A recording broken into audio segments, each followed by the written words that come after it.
Life is made up of choices.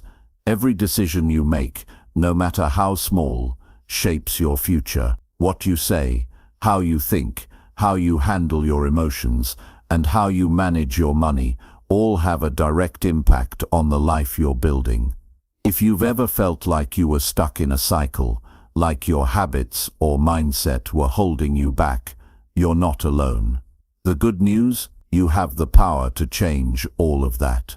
This book is about taking control in the most powerful way possible. It's about learning how to control your mouth, your mind, your mood, and your money. When you learn how to master these 4 areas of your life, you'll start seeing real transformation. Not just in your bank account, but in how you feel about yourself and your place in the world. It's about becoming the person you've always wanted to be, not just in dreams, but in reality. Imagine how different your life could be if you could stop reacting impulsively with your words, if you could choose your thoughts instead of being overwhelmed by them, if you could manage your emotions and not let them run your day, and if you could make smarter decisions with your money. These aren't just things you can wish for. These are habits and mindsets you can develop with practice. In the chapters ahead, I'll show you how to take simple, actionable steps to get there. Whether it's learning how to speak with intention, training your mind to stay focused, controlling your emotions, or making smarter decisions with your finances, the tools are within your reach. You don't have to be perfect. This isn't about perfection, it's about progress. Every small step counts. By the end of this book, you'll have gained practical insights that will help you live more intentionally and take charge of your life in ways you might have thought were impossible. So keep reading, because what you'll find inside could be the turning point you've been waiting for. Your best self is waiting, and it all starts now. Chapter 1. Speak with purpose, not impulse. Words carry weight. They can build or destroy, encourage or discourage, open doors or shut them forever. Every sentence spoken has the power to shape outcomes, influence people, and define personal character. Many speak without considering the effects of their words, only realizing the consequences after the damage is done. Speaking with purpose means understanding that every word should serve a function, rather than be thrown out carelessly in moments of emotion or habit. Many people react without thinking, saying whatever comes to mind without filtering their thoughts. This often leads to regret, misunderstanding, or unnecessary conflict. Words said in anger, frustration, or insecurity often cause harm that cannot be undone. Apologies can be offered, explanations can be given, but words once spoken remain in the minds of those who hear them. The key to mastering speech is learning to pause before responding. A brief moment of thought before speaking allows clarity, giving time to determine whether what is about to be said is necessary, helpful, and constructive. Many misunderstandings could be avoided if people took just a few seconds to evaluate their response before letting words spill out unchecked. The discipline to hold back, to assess the situation before reacting, gives an advantage in both personal and professional interactions. Silence is not weakness. Many assume that remaining quiet in certain situations makes them appear passive or uninterested. But the truth is, silence often demonstrates control. Choosing not to respond immediately, especially in moments of anger or frustration, allows for a level-headed approach instead of a knee-jerk reaction. A well-placed pause can command attention and ensure that when words are spoken, they are received with significance. A conversation should never be a competition for who can talk the most. Speaking with purpose means eliminating the habit of speaking just to fill space. When every word carries intention, communication becomes more effective and people are more likely to listen.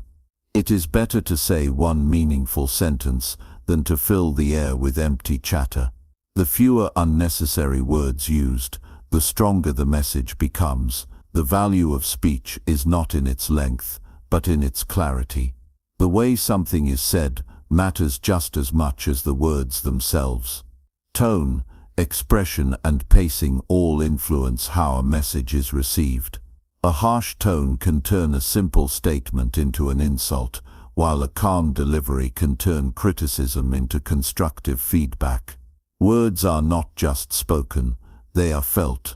When speaking with intention, understanding how emotions are conveyed through tone becomes essential.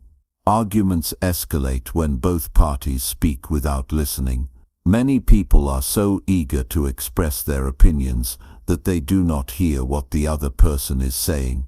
Instead of truly understanding, they focus on how to respond next. Purposeful speaking involves listening with the intent to understand rather than reply. It means valuing the other person's perspective and responding in a way that promotes clarity rather than conflict. Conversations are not battles to be won, but opportunities to connect and find common ground. Reactions in difficult moments define character. When confronted with criticism, rejection, or an unfair situation, the first instinct is often to react defensively. Responding impulsively in such moments usually makes the situation worse.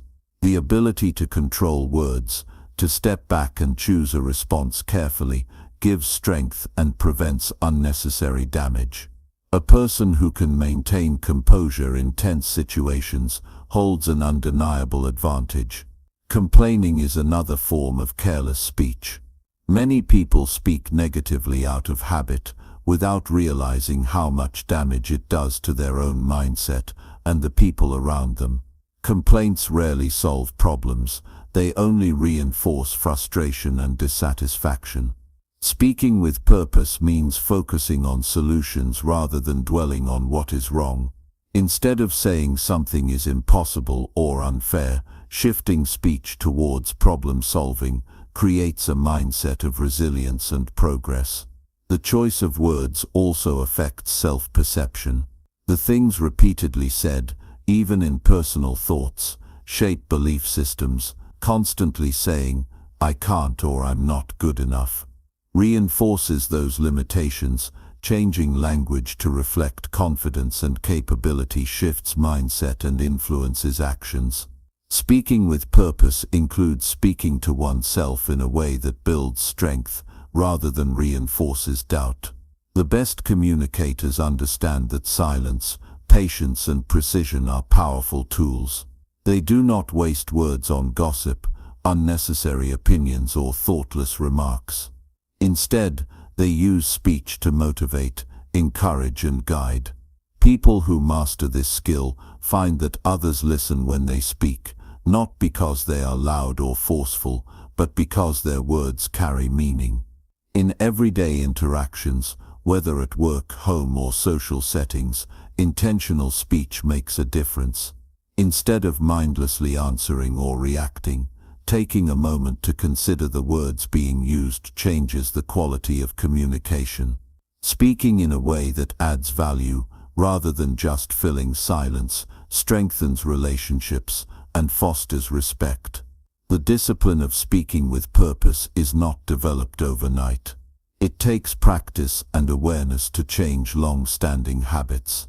However, once mastered, it transforms how others perceive and respond to a person. It builds trust, earns respect, and opens opportunities. The difference between someone who speaks thoughtlessly and someone who speaks with intention is clear. One creates confusion and conflict, the other creates understanding and connection. Making every word count is not about speaking less, it is about speaking better. Each conversation is an opportunity to impact someone positively. Whether offering encouragement, sharing knowledge, or providing guidance, purposeful speech shapes interactions and leaves a lasting impression. The challenge is not to never speak, but to speak only when words serve a true purpose. Mastering this skill creates a presence that is undeniable. A person who speaks with purpose carries influence, commands attention, and builds stronger connections. Conversations become more meaningful, conflicts become easier to navigate, and misunderstandings decrease. The power of words is undeniable, and using them wisely is one of the greatest strengths a person can develop. Chapter 2. Think before you talk.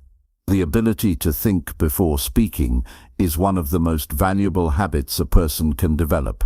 Words are powerful, and when used carelessly, they can create misunderstandings, damage relationships, and leave lasting regret. Many people speak without fully considering the impact of their words, allowing emotions or impulse to dictate their responses. Developing the discipline to pause and reflect before responding is not just about avoiding mistakes, it is about ensuring that every word spoken carries meaning, truth, and purpose. People often feel the need to respond quickly, especially in moments of tension, disagreement, or excitement. The urge to say something immediately comes from a desire to be heard, to defend oneself, or to fill a silence that feels uncomfortable. However, reacting without thought usually leads to saying things that are unnecessary, poorly chosen, or even harmful. Slowing down and taking a moment to assess the situation before speaking can prevent conflicts and lead to more productive conversations. It allows time to filter out emotions that may cloud judgment and ensure that words are aligned with one's true intentions. Emotions play a significant role in how people communicate. When anger, frustration, or stress take control, words tend to come out in ways that may not reflect a person's true thoughts or feelings. Speaking while emotionally charged often results in exaggeration, accusations, or harshness that only makes a situation worse. A short pause to process emotions before speaking can prevent unnecessary arguments and lead to more rational discussions.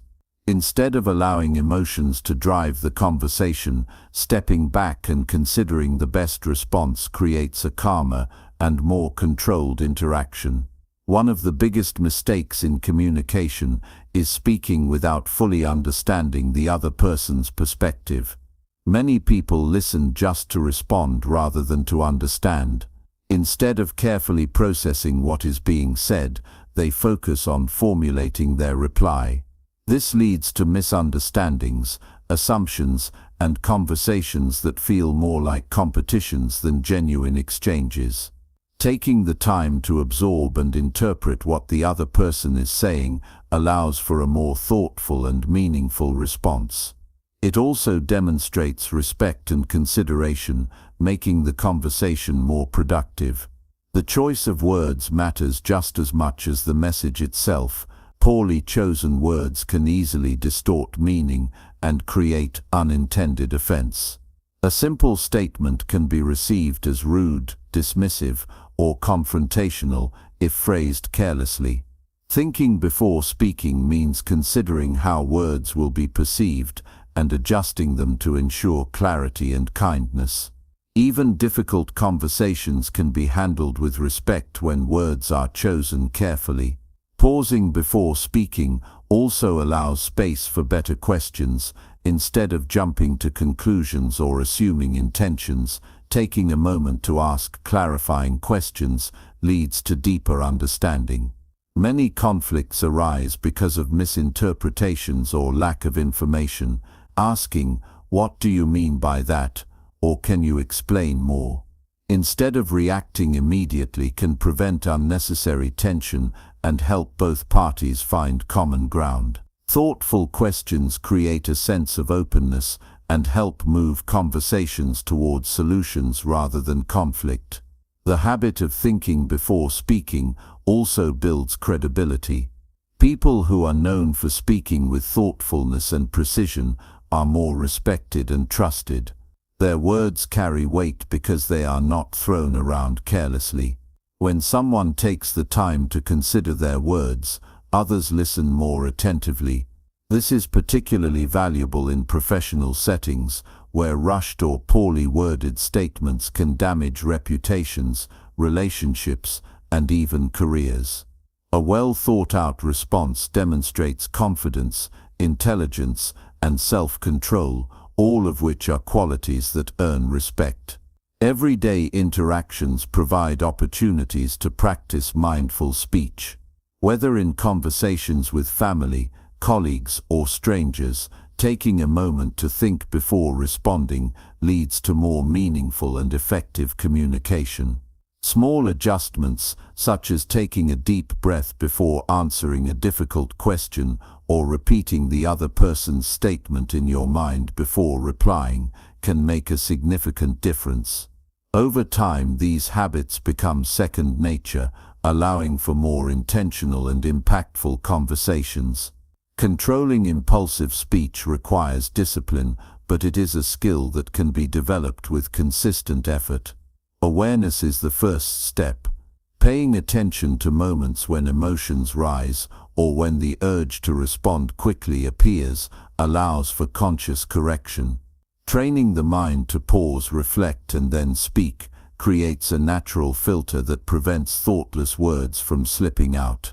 Writing down thoughts before discussing a difficult topic, practicing silence when unsure of what to say, or counting to 3 before responding in a heated situation are simple techniques that reinforce this habit.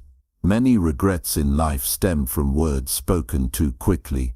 Apologies can be made, but the damage done by reckless speech often lingers. A moment of thought before speaking can prevent years of regret. Relationships are built and broken by words, and a single careless remark can undo years of trust. Being mindful of what is said and how it is said protects relationships and fosters stronger connections. The practice of thoughtful speech extends beyond personal interactions. Social media, emails, and text messages have made communication instantaneous, but they have also made it easier to respond impulsively without considering the consequences. Many people type messages in anger or frustration, only to regret them later. Applying the same principle of thinking before speaking to written communication ensures that messages are clear, respectful, and productive. Before sending a response, rereading it with a fresh perspective can prevent misunderstandings and unnecessary conflict. Thinking before speaking also promotes inner peace. Words carry energy, and constantly engaging in reactive speech creates stress and negativity. A controlled approach to communication reduces unnecessary drama and allows for a calmer state of mind. Speaking with awareness fosters patience, understanding, and emotional balance, which benefits not only relationships with others, but also one's personal well-being. The goal is not to speak less, but to speak better. Every word should serve a purpose, whether to inform, encourage, clarify, or connect. Intentional communication transforms ordinary interactions into meaningful exchanges. It eliminates misunderstandings, strengthens relationships, and builds a reputation of reliability and wisdom. Practicing this discipline daily leads to a greater sense of control, confidence, and overall effectiveness in life. Mastering the ability to think before speaking is one of the most valuable skills a person can develop. It enhances relationships, prevents unnecessary conflict, and promotes personal growth. Choosing words carefully ensures that every interaction is constructive rather than destructive. The effort to pause, reflect, and then speak creates a lasting impact, making conversations more meaningful and relationships more fulfilling. The ability to communicate with thoughtfulness and intention is a powerful tool that influences not just personal success, but also the way one is perceived and remembered by others. Chapter 3. Avoid words that hurt you and others. Words are powerful. They shape the way people see us, influence how we feel, and determine the quality of our relationships. Yet, so many of us speak without fully understanding the impact of what we say. The wrong words, even when spoken casually, can leave deep scars, and sometimes they can damage things beyond repair. Many conflicts begin with words. A thoughtless comment, a harsh criticism, or a passive-aggressive remark can ignite arguments that spiral out of control. What starts as a simple conversation can quickly become an emotional battlefield. The problem isn't just what is said, it's how it's said. Words can lift someone up or tear them down. They can heal wounds or deepen them. They can bring people closer or push them apart. Think about a time when someone's words hurt you. Maybe it was an insult, a harsh judgment, or a careless joke at your expense. That moment may have lasted only a few seconds, but its effect stayed with you. Maybe it made you feel small, embarrassed, or unworthy. Now think of a time when you were the one who spoke in a way that hurt someone else. Maybe you didn't intend to cause harm, but once the words left your mouth, you saw the damage they caused. The regret, the tension, and the distance it created were undeniable. So why do we say things that hurt others and ourselves? Often it happens because we react instead of responding. When emotions run high, words come out before we have the chance to consider their consequences. Anger, frustration, or impatience can make us say things we don't truly mean. But once they're spoken, they can't be taken back. Other times, we use words carelessly without considering how they might affect someone else. We joke at the wrong time, criticize too harshly, or speak without empathy, thinking it's harmless, only to later realize the weight of what we've said.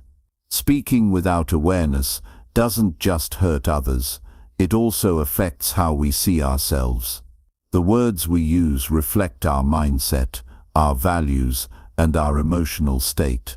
When we constantly speak negatively, complain, or criticize, we reinforce those patterns in our own minds. If you constantly tell yourself that you're not good enough, not capable, or not worthy, those words shape your reality. Your brain listens to the words you say, and over time, it begins to believe them. The same is true for how we talk about others. If our words are filled with criticism, gossip, or negativity, we train our minds to focus on flaws and shortcomings. This doesn't just make our relationships weaker, it also makes us less happy. Negativity breeds more negativity, and the more we engage in harmful speech, the more it affects our own peace of mind. On the other hand, when we choose our words with care, we change the way we experience life. Words that encourage, uplift, and bring clarity create stronger connections. They build trust and respect. They show maturity, emotional intelligence, and wisdom. When we speak with kindness and honesty, we create an environment where others feel safe and valued. The quality of our communication determines the quality of our relationships, and strong relationships are built on thoughtful, intentional speech. This isn't about avoiding difficult conversations or never expressing frustration. There are times when we need to address problems, express disappointment, or give honest feedback. But there's a difference between speaking truthfully and speaking hurtfully. The way we say something matters just as much as what we say. A conversation can either open the door to understanding or shut it completely, and our words determine the outcome. One of the most important skills in life is knowing when to speak and when to stay silent. Not every thought needs to be spoken, and not every reaction deserves a response. Sometimes the most powerful thing you can do is pause before speaking. That moment of pause allows you to check your emotions, consider the impact of your words, and choose how to respond rather than react. It gives you control over what comes out of your mouth instead of letting emotions take over. Think about the people you respect the most. Chances are, they don't speak carelessly, they don't engage in gossip, they don't tear others down, and they don't let anger control their words. Instead, they speak with clarity, wisdom, and kindness. They listen before they respond. They think about how their words affect others. That level of self-control isn't just a habit, it's a skill that takes practice. One way to develop this skill is to pay attention to the words you use daily. Notice how you speak to yourself. Are your words building you up or tearing you down? Notice how you speak to others. Are your words encouraging, thoughtful, and respectful, or do they often come from a place of frustration, impatience, or negativity? Awareness is the first step toward change. Once you recognize the patterns in your speech, you can begin to shift them. If you find yourself speaking negatively often, try replacing criticism with constructive feedback. Instead of saying, "You always mess things up," say, "I think there's a better way to handle this." If you tend to complain, try shifting your focus to solutions. Instead of saying, "Everything is going wrong," say, "This is a challenge, but I'll find a way through it." These small shifts in language make a big difference over time. They don't just change how others perceive you, they change how you perceive yourself. Another powerful practice is learning to listen more than you speak. When you truly listen, you understand the situation better. You catch things you might have missed if you were focused on what you wanted to say next. Listening helps you respond thoughtfully rather than impulsively. It also makes people feel heard, and feeling heard is one of the most valuable things you can offer in any conversation. When you learn to control your words, you gain power over your life. You become someone people trust, respect, and want to be around. You create an atmosphere of peace rather than conflict. You build deeper connections because your words make others feel understood and valued. Every day presents opportunities to choose your words wisely. Every conversation is a chance to practice restraint, kindness, and intentionality. The more you do it, the more natural it becomes. Over time, you'll notice that your relationships improve, your stress levels decrease, and your inner peace grows. Words are one of the most valuable things we have, and how we use them determines the life we create.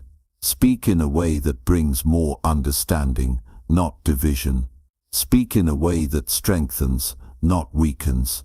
Speak in a way that leaves people better than you found them.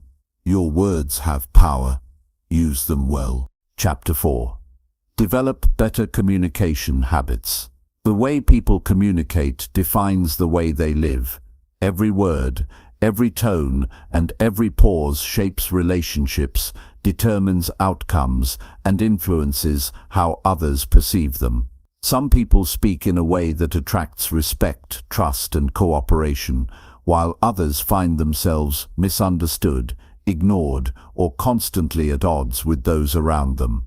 The difference isn't intelligence or luck, it's the habits they've developed in the way they express themselves.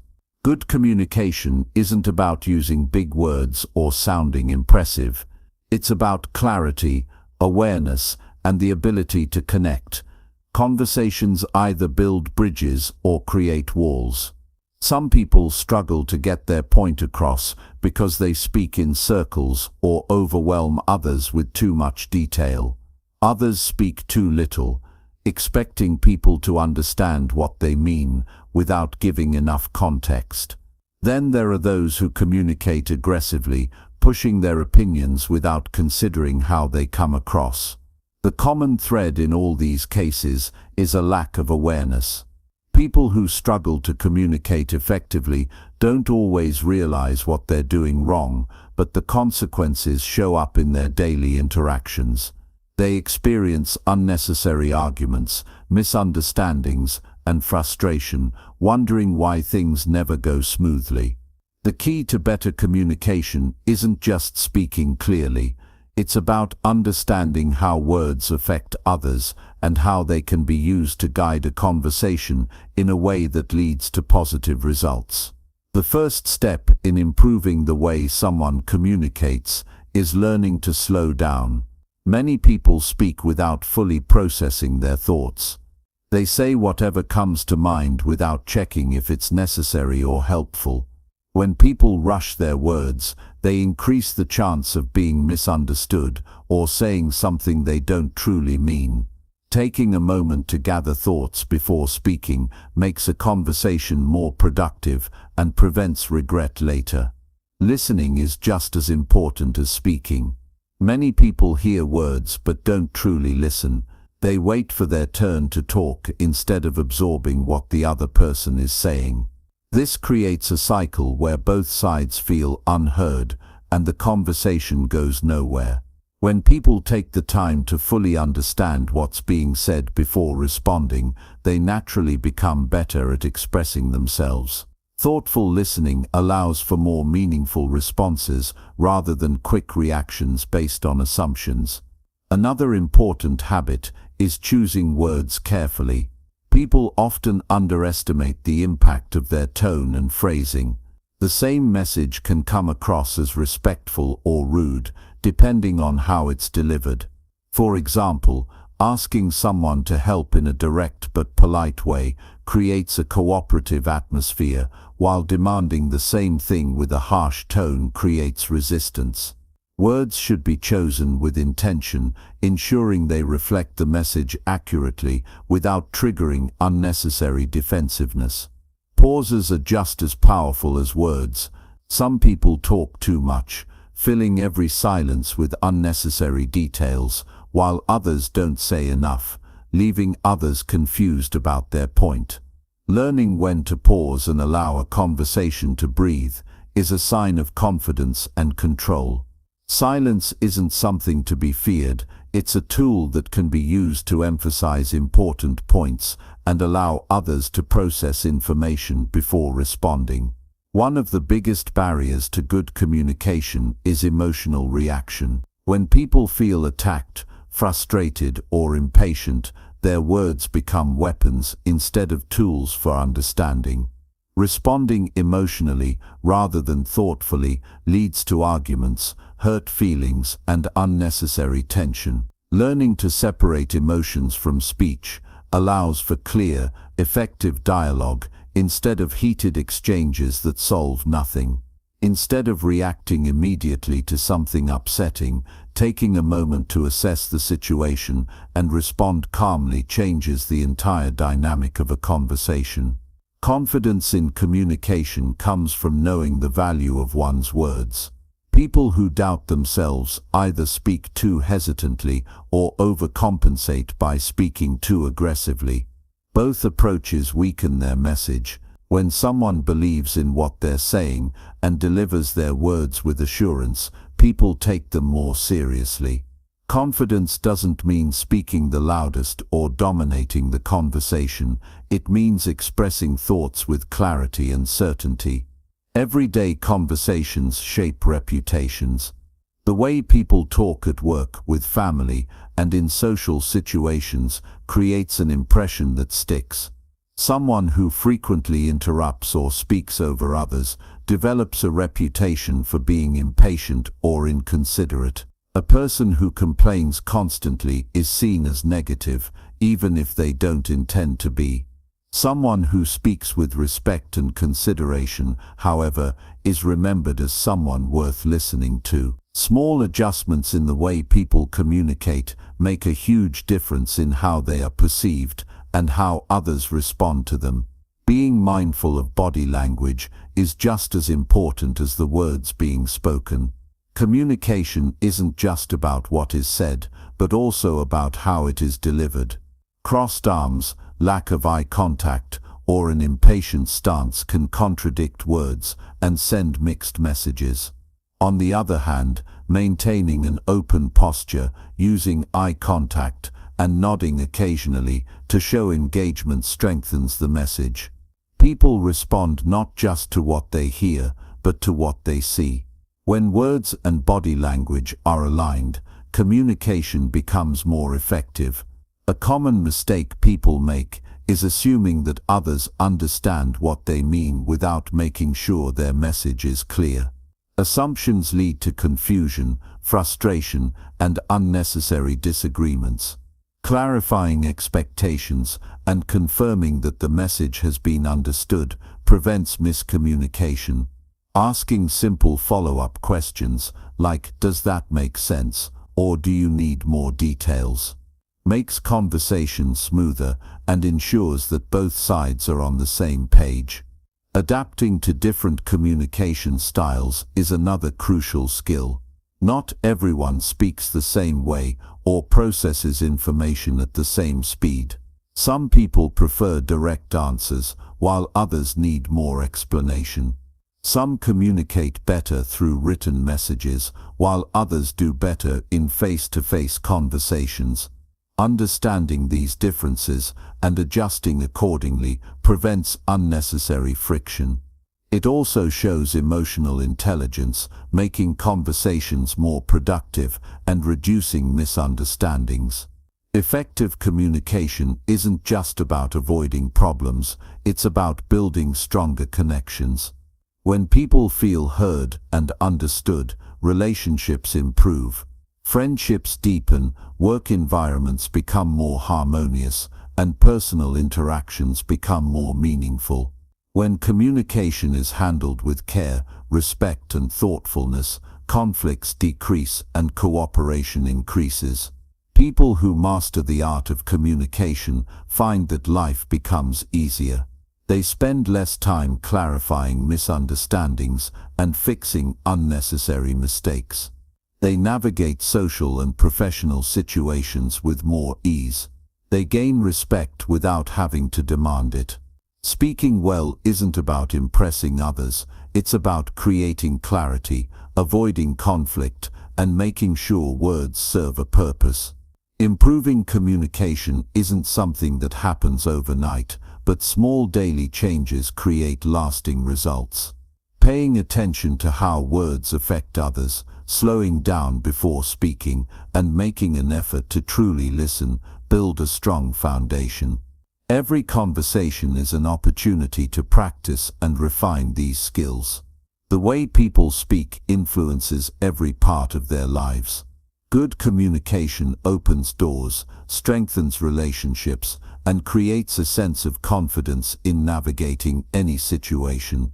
Choosing words wisely, listening with full attention, and controlling emotions when speaking lead to a life with fewer misunderstandings and more meaningful connections. The ability to communicate well is one of the most valuable skills anyone can develop, and it starts with a decision to be more intentional with every conversation. Chapter 5. Train your mind to stay focused. The world around us is filled with distractions. Our phones constantly buzz with notifications, the noise of daily life constantly pulling us in different directions, and our own thoughts race in every direction too. Focus has become a rare commodity, something that many of us struggle to maintain for more than a few minutes at a time. But it doesn't have to be this way. The ability to focus, to direct our attention with purpose and clarity, is a skill that can be developed, strengthened, and mastered. Training your mind to stay focused doesn't happen overnight, and it certainly doesn't come easily. It takes patience, practice, and persistence. But the rewards are immeasurable. When you can focus your mind on what truly matters, you open the door to greater productivity, deeper understanding, and a sense of peace that comes with knowing that you are fully engaged in the present moment. At its core, focus is about choosing where you direct your energy. It's easy to get caught up in the endless stream of thoughts, distractions, and responsibilities. But each time you choose to focus on what is important, whether it's a task, a conversation, or even your own thoughts, you are making an investment in yourself and your future. The first step in training your mind to stay focused is recognizing how scattered your attention might be. Take a moment and think about the last time you were trying to get something done. How often did you find your mind drifting off to something else? How often did you check your phone, daydream, or start thinking about unrelated tasks? Recognizing these distractions is crucial because it allows you to take control. Only when you're aware of how easily your focus shifts can you begin to bring it back to where it matters. One of the biggest barriers to focus is the constant influx of information. In today's world, we're bombarded with messages, emails, social media updates, and news articles. This constant stream of information divides our attention and prevents us from engaging deeply with the task at hand. It's like trying to hold a conversation with someone while having multiple conversations at once. It's almost impossible to truly listen to any one of them. But focus isn't about ignoring everything else. It's about deciding what deserves your attention at that moment. Building focus starts with a simple choice: deciding to focus. This doesn't mean forcing your mind to stay still or silent. It means actively choosing to direct your thoughts and attention towards something specific. Whether you're working on a project, listening to a friend, or even simply thinking through a problem, the act of choosing to focus is the foundation of everything else. One powerful way to train your mind to stay focused is by practicing mindfulness. Mindfulness is the art of being fully present in the moment, of tuning in to your surroundings and experiences without judgment. When you're mindful, you're not distracted by what's happening in the past or future. You're focused entirely on what's in front of you. Practicing mindfulness can be as simple as paying full attention to the task at hand, whether that's eating a meal, having a conversation, or even doing household chores. By giving your full attention to these moments, you strengthen your ability to stay focused in all areas of life. But mindfulness alone isn't enough. The next step is to eliminate as many distractions as possible. This may sound obvious, but it's amazing how many people fail to create an environment conducive to focus. If you're working, for example, make sure your workspace is clear of clutter and free from distractions. Turn off notifications on your phone and computer, close irrelevant tabs, and set clear boundaries with others.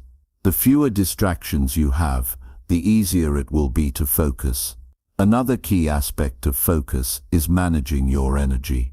It's not just about where you put your attention, it's also about how much energy you have to give. If you're feeling tired, drained, or overwhelmed, your ability to focus will be significantly diminished. Take care of your physical and mental health by getting enough sleep, eating nourishing food, and engaging in regular physical activity. When your body is well rested and energized, your mind can focus more effectively. One of the most effective ways to train your focus is through deliberate practice. This means setting aside time to practice focusing on one thing for a set period. Start small and gradually increase the amount of time you spend focusing on a task. For example, you might begin by setting a timer for 10 minutes and focusing solely on one task during that time. After a week or two, increase the timer to 15 minutes, then 20, and so on. The more you practice, the stronger your focus muscles will become. Focus is also about learning to resist the urge to multitask. Many people believe that multitasking makes them more productive, but studies have shown that multitasking actually reduces our ability to focus and can make us less efficient. When we try to do several things at once, our brain has to switch rapidly between tasks, and each time it does, we lose valuable mental energy. Instead, commit to focusing on one thing at a time. You'll be surprised at how much more you can accomplish when you give your full attention to a single task. Another crucial element in maintaining focus is managing your internal distractions. Our thoughts often wander to things that are unrelated to the task at hand, like worries about the future or memories of the past. These thoughts are natural, but they can easily pull us away from the present moment. The key to managing these distractions is not to fight them, but to acknowledge them and gently redirect your attention back to the task at hand. This is where mindfulness practices become especially helpful. By learning to observe your thoughts without getting attached to them, you can more easily bring your focus back to where it belongs. Remember, training your mind to stay focused isn't about perfection, it's about consistency. Some days will be easier than others, and that's okay. The goal is to build a habit of focus so that over time it becomes second nature. The more you practice, the stronger your ability to concentrate will become, and the more you'll be able to accomplish. There's no magic trick to maintaining focus, no secret formula that will make it effortless. It's a skill that requires time, patience, and daily practice. But every time you make the conscious choice to focus your attention on something that matters, you're building a foundation for greater productivity, deeper satisfaction, and more meaningful results. Focus is not just about getting things done. It's about being present, being engaged, and being intentional in everything you do. It's about training your mind to be in the moment, to give your full attention to whatever is in front of you, and to do so with purpose and clarity. When you master the art of focus, you unlock the potential to achieve anything you set your mind to. Chapter 6. Replace negative thoughts with clear thinking. It's easy to fall into negative thinking. Life throws challenges our way, and it's natural for our minds to focus on the worst-case scenarios. Whether it's fear of failure, doubt about our abilities, or worries about what others think, negative thoughts have a way of creeping in and taking over. But here's the thing, negative thoughts are not facts. They are just that. Thoughts. And like any other thought, they can be changed, shifted, and redirected. The key is learning to recognize them and replacing them with clear, constructive thinking. The mind has a tendency to gravitate toward negativity. It's part of our survival instinct. Our ancestors had to be on the lookout for danger, and this negativity bias helped them survive in a world full of threats. But in modern life, we don't face the same life or death situations, yet our minds still function as if every little problem is a potential disaster. This is why we so often find ourselves overwhelmed by thoughts of failure, rejection, or disaster. But the truth is, our minds are incredibly powerful.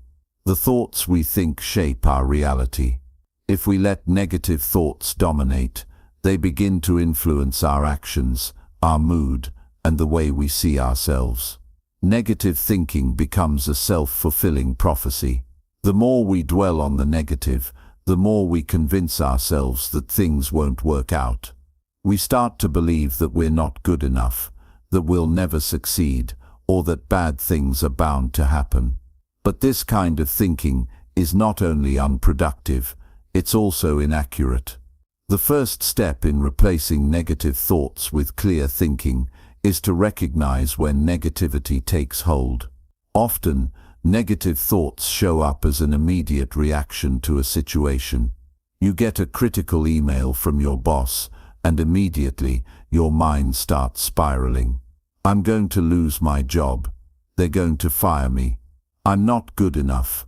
These thoughts come fast and uninvited, and before you know it, you've already convinced yourself that the worst is about to happen.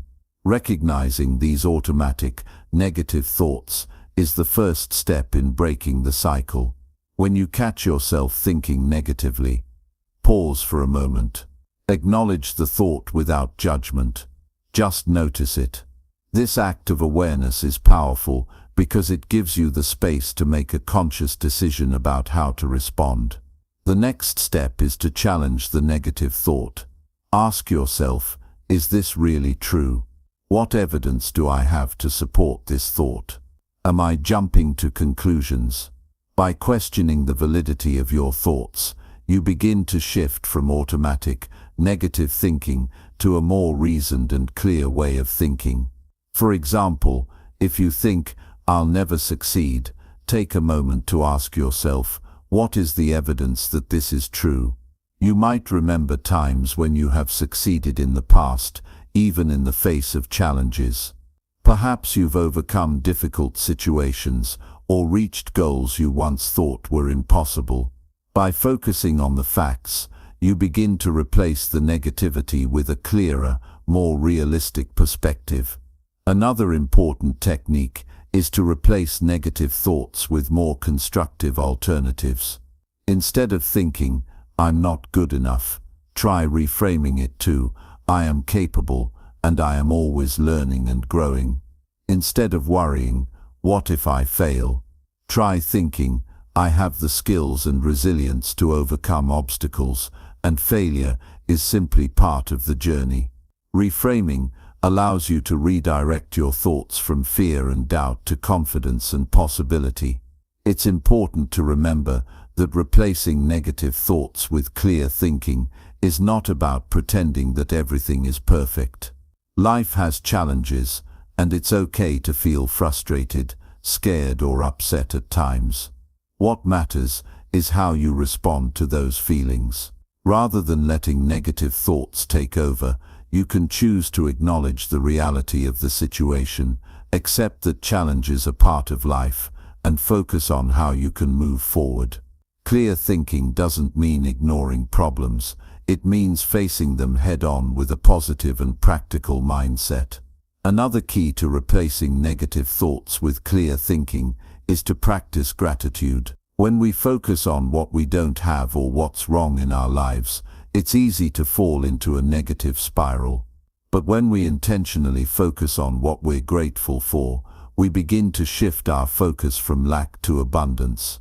Gratitude grounds us in the present moment and reminds us of the many good things we already have. Take a moment every day to reflect on what you're thankful for. It can be as simple as appreciating a warm cup of coffee in the morning, the support of a friend, or the fact that you have a roof over your head. The more you practice gratitude, the more you train your mind to focus on the positive, even in challenging situations. And when you focus on the positive, you start to see more opportunities and solutions rather than just obstacles. It's also helpful to create mental space for positive thinking by limiting the amount of negative input you receive. We're constantly surrounded by news, social media, and conversations that can be filled with negativity. While it's important to stay informed, it's equally important to protect your mind from becoming overwhelmed by negative information. Be intentional about what you expose yourself to. Surround yourself with positivity, whether that's uplifting books, motivational podcasts, or conversations with people who encourage and inspire you. By choosing what you consume, you create an environment where clear, constructive thinking can thrive. Replacing negative thoughts with clear thinking also involves practicing patience and self-compassion. Often, we are our own harshest critics. When we make a mistake or fall short of our goals, we beat ourselves up with negative self-talk. But this kind of thinking only keeps us stuck in a cycle of shame and frustration. Instead of criticizing yourself, practice self-compassion. Remind yourself that mistakes are a part of the learning process and that it's okay to be imperfect. By treating yourself with kindness, you give yourself the mental space to learn, grow, and improve. One of the most powerful ways to shift your thinking is by focusing on solutions, not problems. When you find yourself ruminating on a difficult situation, ask yourself, what can I do right now to make things better? Shift your attention from what's wrong to what's within your control. When you focus on solutions, your mind becomes clearer, more focused and more empowered. You stop wasting energy on worry and start using that energy to take action. In the long run, replacing negative thoughts with clear thinking becomes a habit that transforms the way you approach life. When you change the way you think, you change the way you experience the world. Clear thinking opens up possibilities, encourages growth, and builds confidence. It allows you to approach challenges with a calm, focused mind and to find solutions instead of getting stuck in negativity. The more you practice replacing negative thoughts with clear thinking, the more natural it becomes. Your mind will begin to default to positivity and clarity instead of fear and doubt. And as your thinking shifts, so too will your actions. You'll find yourself making decisions based on confidence, taking on challenges with enthusiasm, and seeing opportunities where you once saw only obstacles. Remember, your thoughts are not who you are, they are simply reflections of the mind in motion. You have the power to choose which thoughts you give attention to. By replacing negativity with clarity, you take control of your mind and create a life that is guided by purpose, optimism, and possibility. Chapter 7. Stop overthinking and take action. Overthinking can be paralyzing. It's that constant stream of thoughts that never seems to stop, looping over and over, each thought building on the last one, creating a spiral that feels impossible to escape. You sit there, caught in a cycle of analysis, trying to figure out every angle, every possible outcome, yet accomplishing nothing. The more you think, the less you do, and the longer you stay trapped in this cycle, the more overwhelmed you become. We've all been there.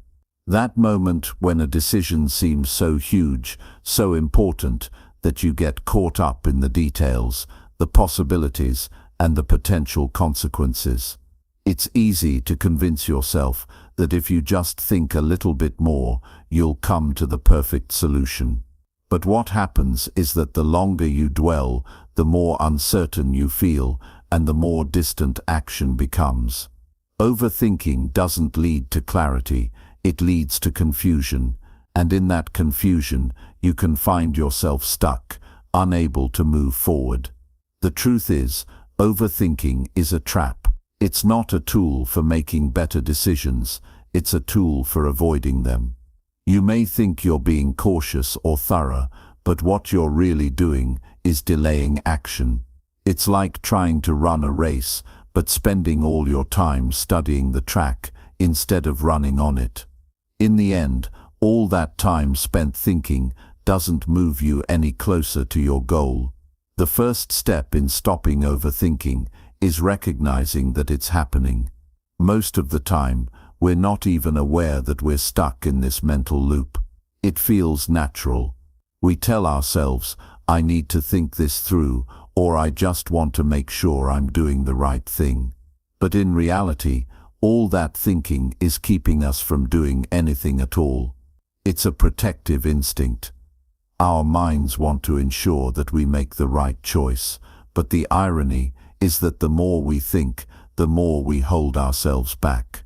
When you catch yourself overthinking, the next step is to interrupt the cycle. One of the most effective ways to break free from overthinking is to shift your focus.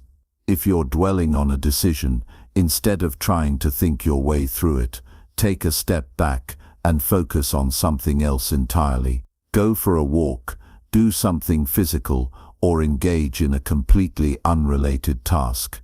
By stepping away from the mental pressure, you allow your mind to relax and reset. Often, when you come back to the situation with a fresh perspective, the answer will be clearer and more straightforward.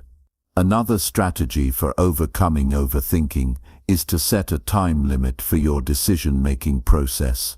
We often get stuck in analysis because we feel like we need more time to figure things out. But the truth is, there's no such thing as perfect information. No matter how long you think about something, there will always be unknowns. Setting a deadline for yourself helps you commit to a decision rather than endlessly circling around it. Whether it's 5 minutes, 15 or an hour, decide in advance how long you'll spend thinking about the situation and then take action. This approach forces you to trust yourself and your ability to make decisions, even if they're not perfect. Taking action doesn't always mean making a huge, life-altering decision right away. Sometimes, the first step is just to make any decision at all, no matter how small. Often, the fear of making the wrong choice holds us back, but the truth is that any action is better than none. Action creates momentum, and once you start moving, it's easier to adjust along the way. It's much easier to steer a car that's already moving than one that's stuck in park. There's also power in simplifying your options. Overthinking often happens when we feel overwhelmed by too many choices. We think about every possibility, every outcome, and the potential risks of each one. This constant weighing of options leads to confusion and hesitation. Instead, try to narrow your choices down to just a few key options. Limit your focus to the most important factors and make a decision based on those. This doesn't mean you have to make the perfect choice. It just means you're making a choice that moves you forward, and that's enough. When we overthink, we often get caught up in the what-ifs. What if I fail? What if I make the wrong decision? What if I look stupid? These what-ifs are a form of fear, and fear often leads to paralysis. But here's the thing, fear of failure is normal. Everyone feels it at some point, and the only way to move past it is to take action despite the fear. The more you face your fears and take action, the less power fear has over you. It's not about waiting for the perfect moment or for the fear to go away. It's about acting in spite of it. Taking action also means learning to trust yourself. Overthinking often stems from a lack of trust in our own judgment. We second-guess ourselves, replaying the situation over and over, looking for the perfect solution. But the truth is, you have the ability to make good decisions. You don't need to have all the answers, and you don't need to predict every possible outcome. Trust that you'll handle whatever comes your way. The more you trust your instincts and your ability to make decisions, the less you'll find yourself trapped in the cycle of overthinking. Another important aspect of stopping overthinking is learning to embrace imperfection. We often overthink because we're afraid of making the wrong decision or doing something less than perfectly. But the truth is, nothing in life is ever perfect. Every decision comes with risks, uncertainties, and the potential for failure. The key is to accept that imperfection is part of the process. The sooner you let go of the need for perfection, the sooner you'll be able to take action without getting bogged down in the details. It's also helpful to focus on progress, not perfection. Overthinking often happens when we're focused on getting everything just right. We feel the pressure to make the perfect decision, the perfect move. But the truth is, no decision is ever perfect, and no situation is ever flawless. The key is to focus on moving forward, even if it's just a small step. Each action you take brings you closer to your goal, and it's that momentum that helps you build confidence and clarity. Remember, action is the antidote to overthinking. When you stop analyzing and start doing, you shift your energy from fear and doubt to confidence and progress. Each small step you take builds momentum and makes it easier to take the next step. Overthinking loses its power when you're actively moving forward, trusting yourself, and embracing imperfection. Life isn't about waiting for the perfect moment to act. It's about taking action now, knowing that you'll learn and grow along the way. So the next time you find yourself trapped in overthinking, remind yourself that the best way out is through action. Just take the first step and trust that the rest will fall into place. Chapter 8. Build mental discipline for everyday life. Mental discipline is one of the most powerful tools you can develop. It shapes your ability to navigate daily life, handle stress, and achieve your goals. At its core, mental discipline is about exercising control over your thoughts, emotions, and actions, especially when it's difficult. It's the ability to stay focused on what matters most, despite the distractions and challenges that life inevitably throws your way. The good news is that mental discipline isn't something you're born with. It's a skill you can cultivate and strengthen over time. It's not about being perfect. It's about showing up consistently and making choices that align with your values and long-term vision. The foundation of mental discipline lies in the ability to control your mind. Our thoughts can often feel like they're in charge, like we're slaves to our impulses or emotions. But the truth is, you have the power to take control of your mind and redirect it toward what's important. Just like training your body in the gym, training your mind requires consistent effort, focus, and practice. The more you practice, the stronger your mental discipline becomes, and the more easily you can overcome the natural tendencies of the mind to wander or get distracted. One of the first steps in building mental discipline is understanding that it's okay to experience distractions, negative thoughts, or emotions. These are normal parts of being human. The difference lies in how you respond to them. Instead of allowing distractions or negative emotions to control you, you learn to recognize them, acknowledge them, and then refocus on what you can control. The moment you start to notice your mind wandering or slipping into negative thought patterns, you have a choice. You can either indulge in those thoughts and emotions, or you can choose to redirect your focus to something more productive. It's helpful to think of mental discipline as a muscle.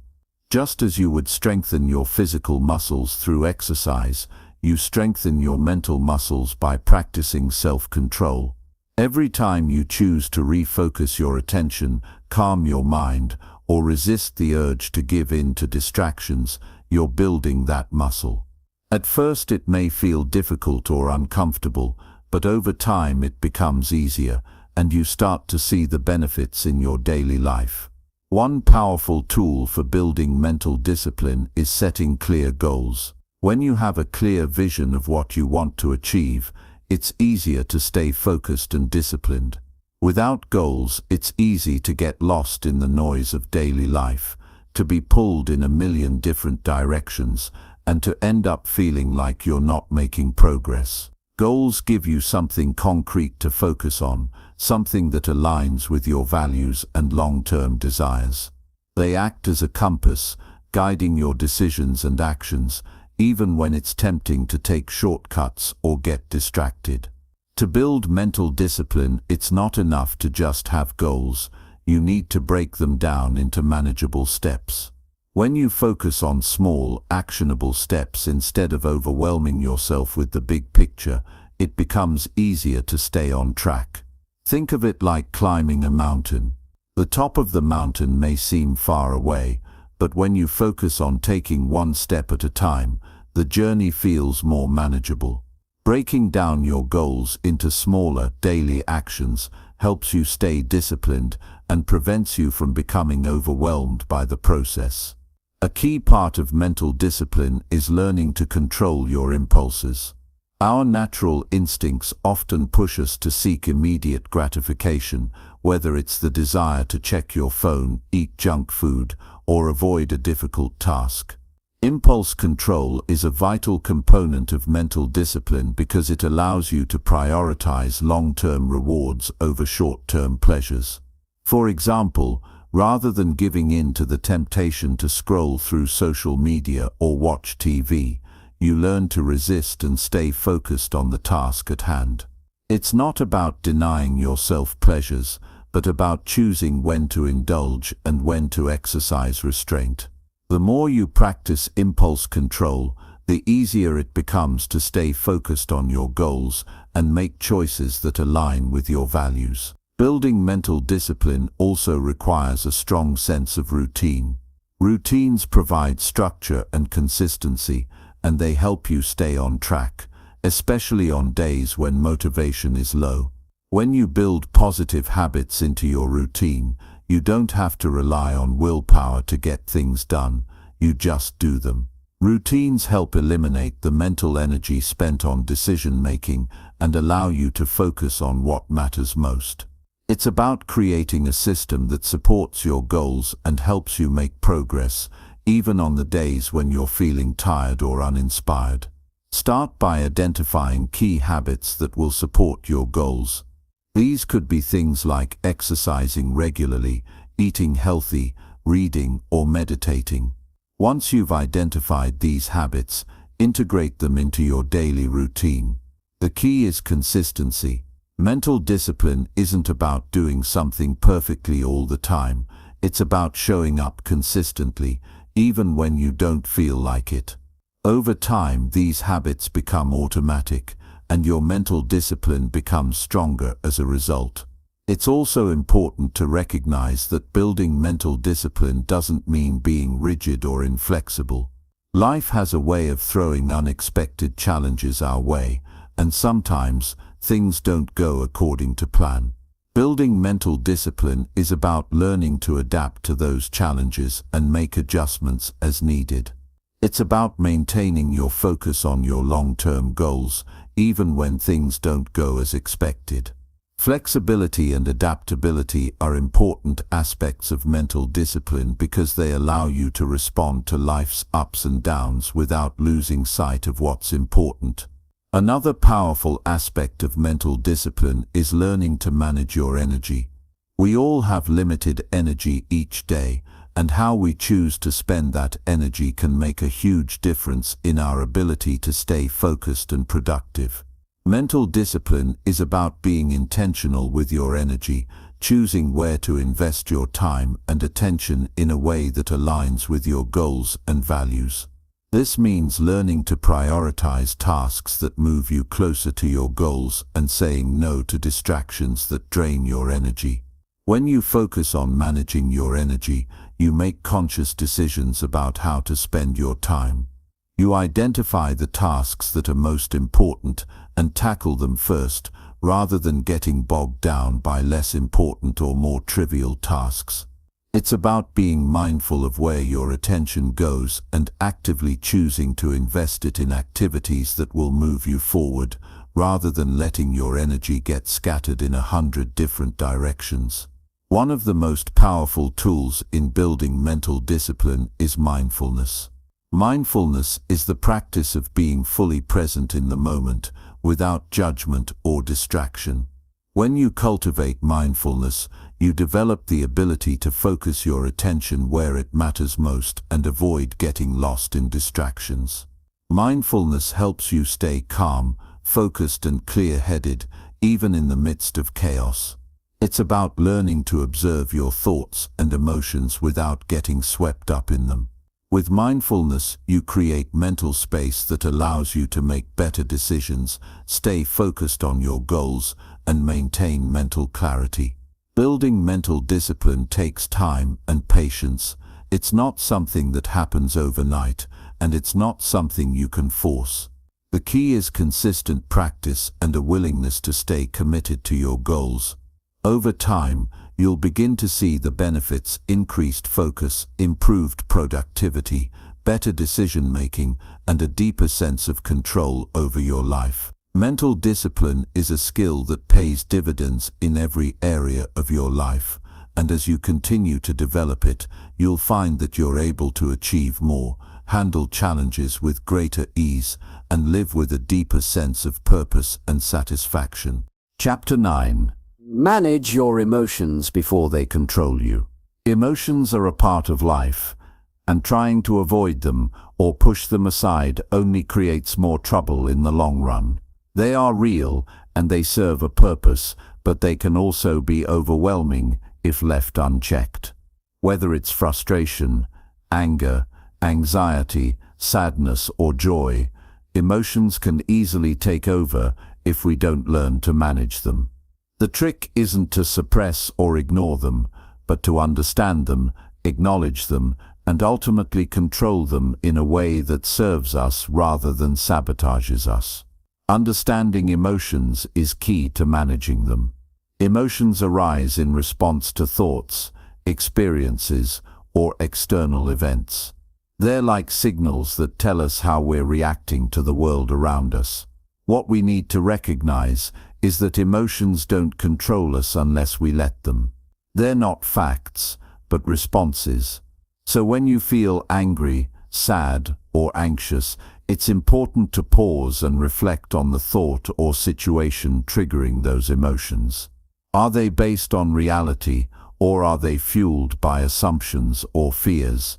More often than not, we find that our emotional reactions are exaggerated by how we interpret situations rather than by the situations themselves.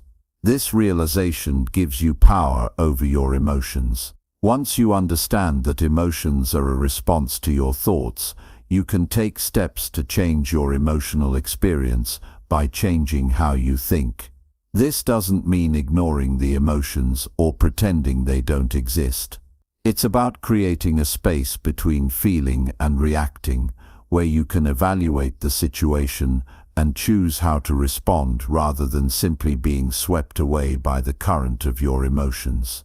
You can train yourself to notice when an emotion is rising, and instead of letting it spiral, take a moment to breathe and consider how to approach it in a way that aligns with your goals and values. When we allow our emotions to control us, they can drive us to make impulsive decisions, say things we don't mean, or act in ways we later regret. In those moments, our emotions are like wild horses pulling us in every direction, and we are powerless to stop them. But we can learn to become the rider, not the passenger, in our emotional journey. It's like having a powerful tool at your disposal. You don't need to be afraid of it. Instead, you learn how to wield it effectively. By building emotional awareness, you give yourself the ability to choose how to react instead of just reacting automatically.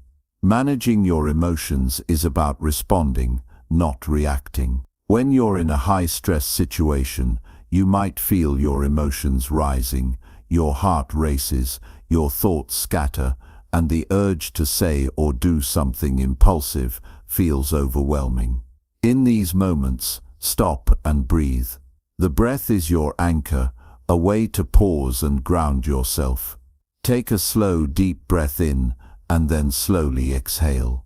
This simple act sends a message to your body that it's okay to calm down. In that moment of stillness, you create space to think. You create room to reflect, to understand what's really going on inside, and to choose how to respond. Sometimes, emotions like anger or frustration come up because we feel like we've been wronged or misunderstood. These feelings are natural, but they can lead to reactions that only make things worse if we're not careful. Rather than letting those feelings control us, we can choose to express them in a healthy way. It might mean having a calm conversation with someone about how we're feeling, setting boundaries, or simply letting go of the need to be right. The goal is to find a way to release the emotion in a way that serves us rather than letting it explode and leave destruction in its wake. When it comes to managing emotions, self-awareness is essential. The more you understand yourself, the better equipped you are to handle emotional situations. Pay attention to your emotional patterns. Do certain situations tend to trigger specific emotions? Is there a particular time of day when your emotions feel heightened? Maybe you're more anxious in the mornings or more impatient when you're hungry. Recognizing these patterns allows you to anticipate emotional responses before they occur, giving you the ability to respond thoughtfully rather than react impulsively. Another powerful tool in emotional management is reframing your thoughts. Reframing is about looking at a situation from a different perspective. For example, if you're stuck in traffic, you might feel frustrated and angry because you're running late.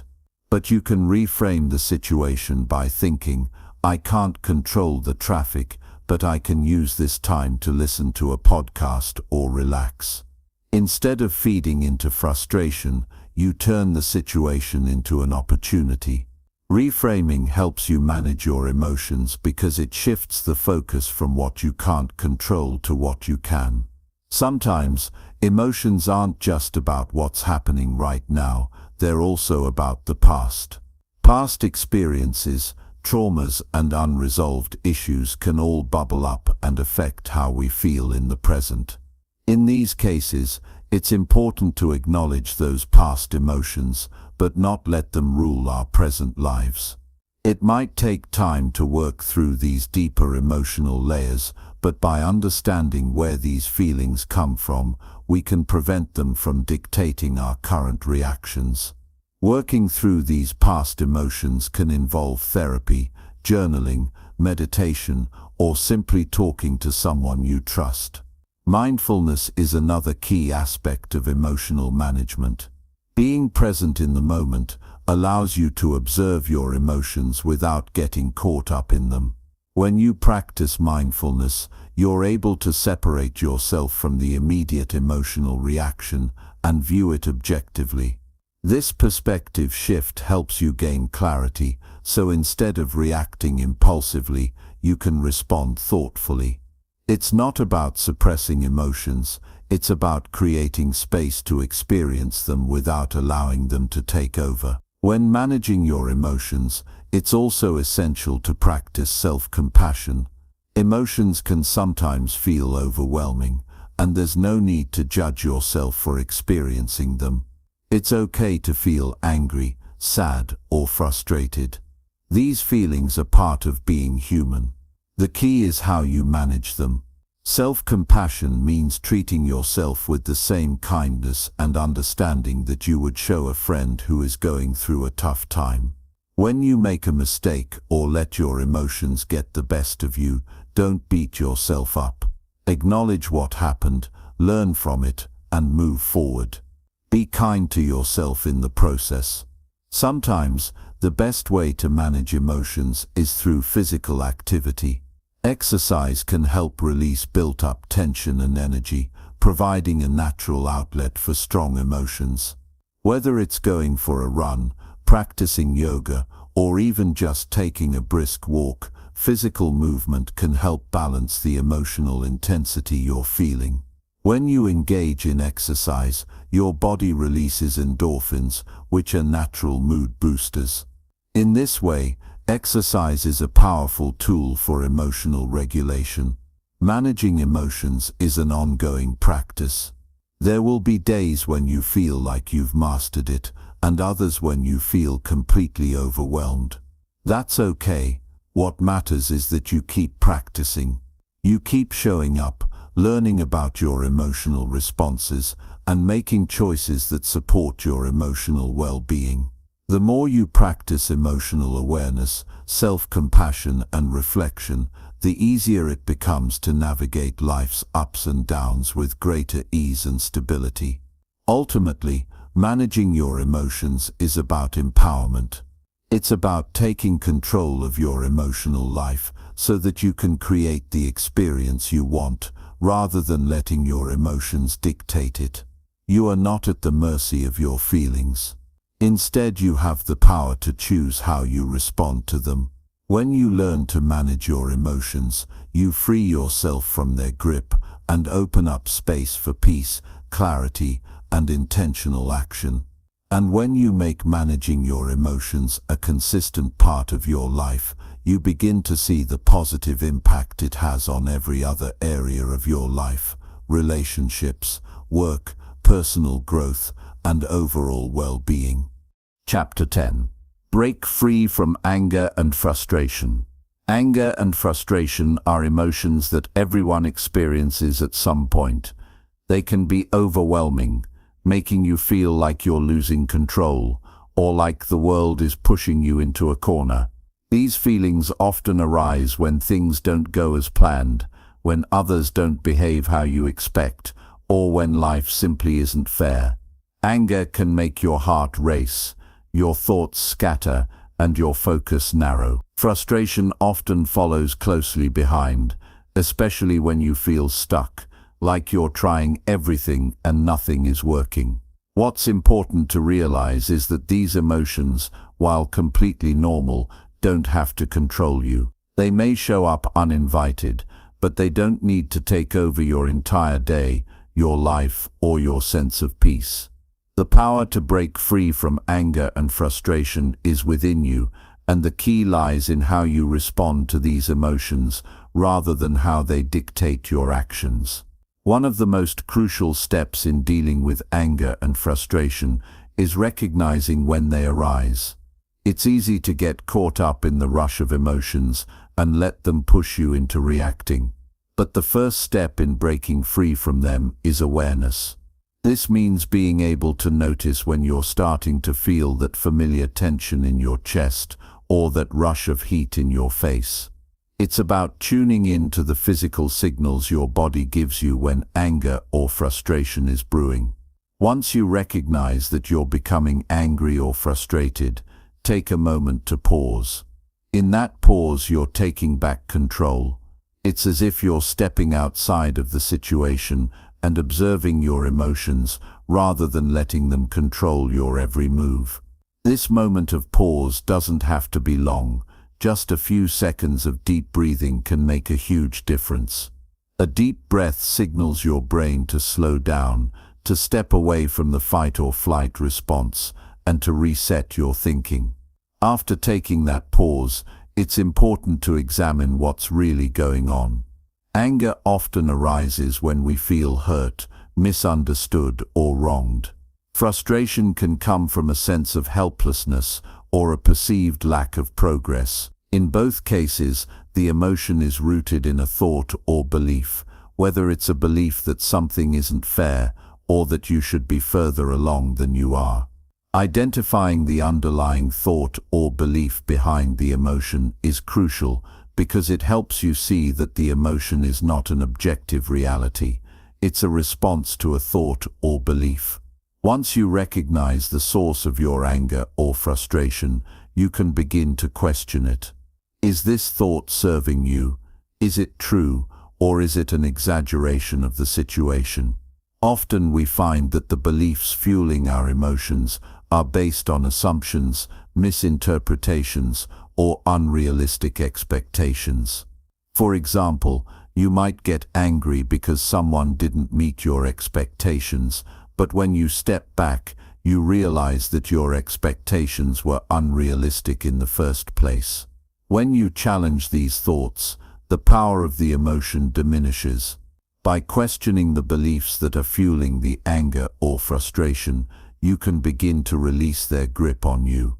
Another key part of breaking free from anger and frustration is reframing the situation. Reframing involves looking at the situation from a different perspective. For example, if you're frustrated because a project at work isn't going as planned, instead of focusing on the setbacks, you could shift your attention to what you're learning from the experience.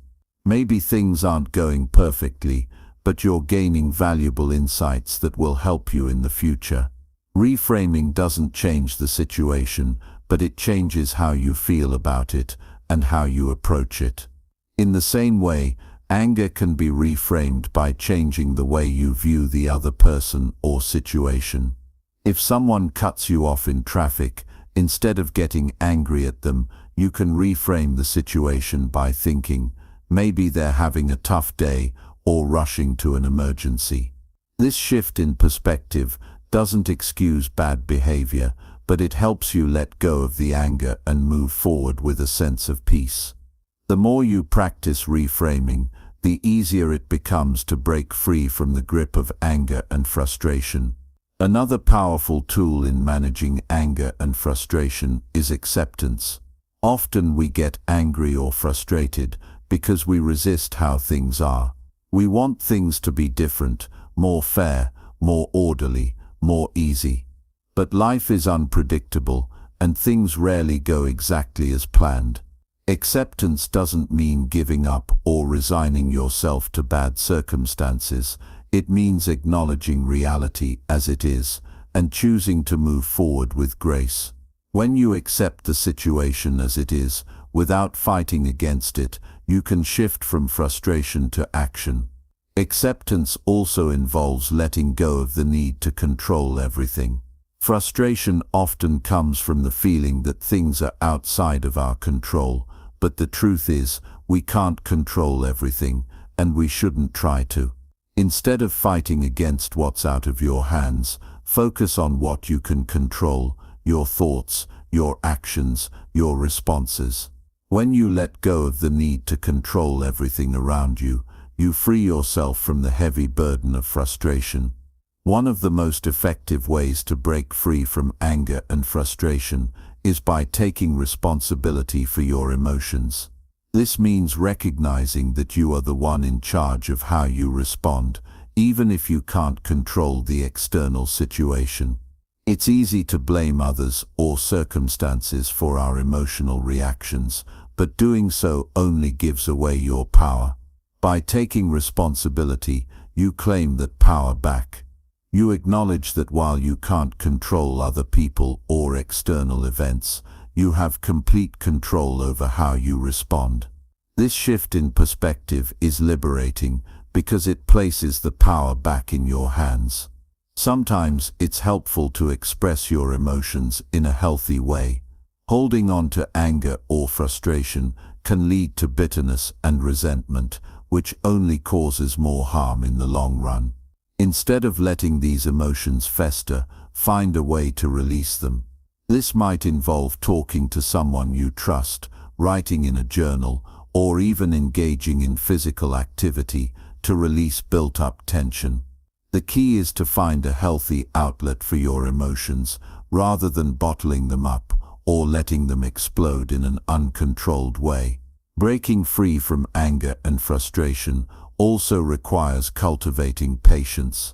Patience isn't just about waiting for things to improve, it's about remaining calm and composed even in the face of difficulty. When you cultivate patience, you give yourself the time and space to process your emotions before reacting. Patience is a skill that takes practice, but it can transform your experience of anger and frustration. Instead of rushing to conclusions or acting impulsively, you learn to wait for the right moment to respond. Finally, breaking free from anger and frustration involves practicing self-care. When you're well-rested, well-nourished, and taking care of your mental and emotional health, you're less likely to be overwhelmed by negative emotions. Self-care is about setting boundaries, taking breaks, and nurturing yourself so that you can handle life's challenges with greater ease. It's about being kind to yourself, especially during difficult times. When you make self-care a priority, you build resilience, and that resilience helps you manage your emotions more effectively. Breaking free from anger and frustration isn't a one-time event, it's an ongoing process. It takes practice, self-awareness, and a commitment to emotional growth. By learning to recognize, understand, and manage these emotions, you can free yourself from their grip and move forward with a greater sense of peace and control. The more you practice, the more natural it becomes to navigate the challenges of life without being consumed by anger or frustration.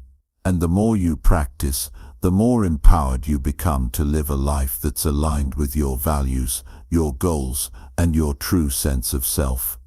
Chapter 11. Develop a steady and positive mindset. A steady and positive mindset isn't something you're born with, it's something you create. It's not about pretending everything is perfect or ignoring the struggles you face, but rather about developing the strength to face challenges with resilience, optimism, and a belief that things can improve.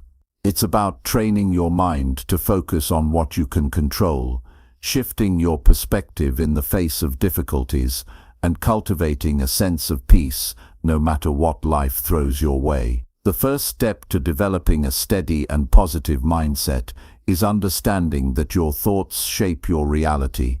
What you think about the world, about yourself, and about your future directly influences how you feel and act. If your mind is filled with negative, limiting beliefs, your actions will reflect that.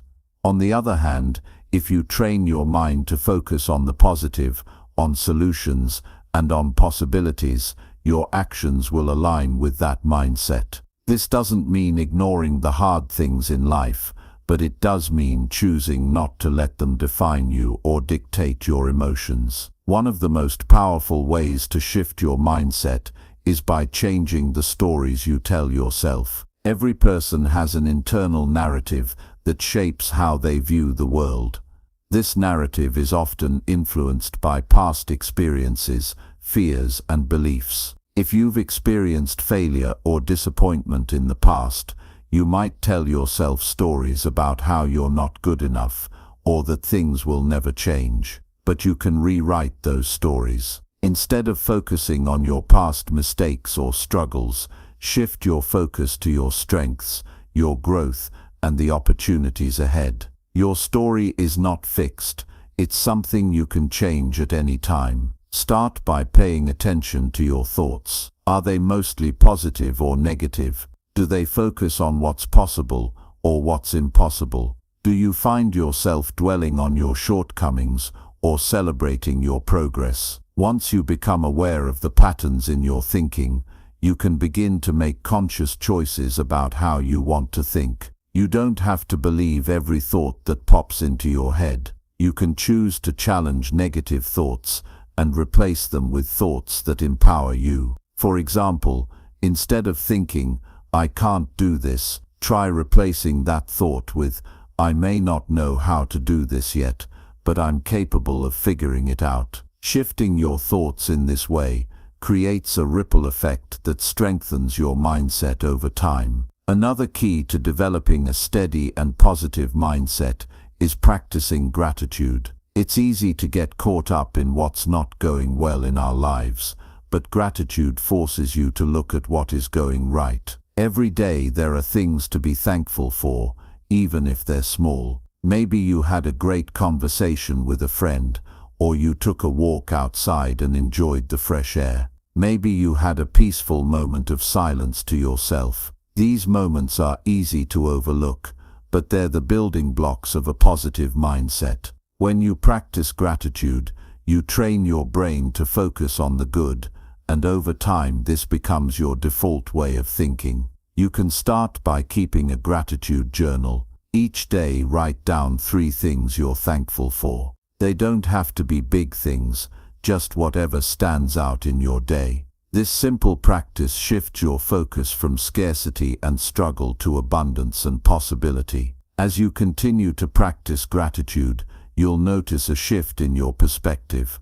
You'll begin to see the positive aspects of your life more clearly, and your mindset will naturally become more steady and optimistic. Another way to strengthen your mindset is by surrounding yourself with positive influences. The people you spend time with have a significant impact on your thoughts and emotions. If you're constantly around negative, critical people, it can be hard to maintain a positive mindset. On the other hand, when you surround yourself with people who uplift and support you, it becomes easier to stay positive, even during tough times. Choose to spend time with people who inspire you, who encourage your growth, and who challenge you to be your best self. At the same time, it's important to limit your exposure to negativity in all forms. This means being mindful of the media you consume, the conversations you engage in, and the environments you put yourself in. If you're constantly watching negative news, reading pessimistic articles, or having conversations that drain your energy, it can be hard to maintain a steady mindset. Take control of what you expose yourself to. Choose to surround yourself with positivity, whether it's through books, podcasts, uplifting conversations, or inspirational social media accounts. Your environment plays a major role in shaping your mindset, so make sure it's one that supports your growth. A steady mindset is also built on the foundation of self-care. When you take care of your physical, emotional, and mental well-being, you're better equipped to handle life's challenges with grace and resilience. Self-care isn't just about pampering yourself, it's about giving yourself the tools you need to stay strong, focused, and centered. This might mean getting enough sleep, eating nourishing foods, exercising regularly, or engaging in activities that bring you joy and peace. The more you take care of yourself, the more resilient you become in the face of adversity. Self-compassion is another vital component of a steady mindset. We are often our own harshest critics, beating ourselves up for mistakes, failures, or things we feel we should have done differently. But self-compassion means treating yourself with kindness and understanding, especially when things don't go as planned. It means acknowledging your flaws and mistakes without letting them define you. Instead of thinking, "I messed up," try thinking, "I made a mistake, but I'm learning and growing from it." This shift in self-talk builds a foundation of self-acceptance, which in turn helps you maintain a positive mindset, even when things aren't perfect. One of the most important things to remember when developing a steady mindset is that it's a process, not a destination. You're not going to wake up one day with a completely positive and steady mindset. It takes time, effort, and practice. Some days will be harder than others, and that's okay. What matters is that you keep showing up for yourself and keep working on building a mindset that supports your growth. Even on the tough days, remind yourself that you have the power to choose your response. You may not be able to control everything that happens, but you can control how you think and how you react. In the face of challenges, a steady and positive mindset allows you to stay grounded. It helps you keep a clear head and a calm heart, even when things feel overwhelming. With a steady mindset, you can approach problems with a solution-oriented attitude rather than getting stuck in frustration or self-doubt. You can bounce back from setbacks more quickly because you understand that challenges are just opportunities for growth, not signs of failure. Ultimately, a steady and positive mindset is about empowering yourself. It's about believing that you are capable of handling whatever comes your way, and that even in difficult times you have the tools within you to keep moving forward. By consistently practicing gratitude, shifting your thoughts, surrounding yourself with positivity, and taking care of yourself, you build a mindset that will carry you through life's ups and downs. And as you strengthen this mindset, you'll find that you not only feel better, but that you also begin to achieve more, connect more deeply with others, and live with a greater sense of purpose and fulfillment. Chapter 12. Handle challenges without losing control.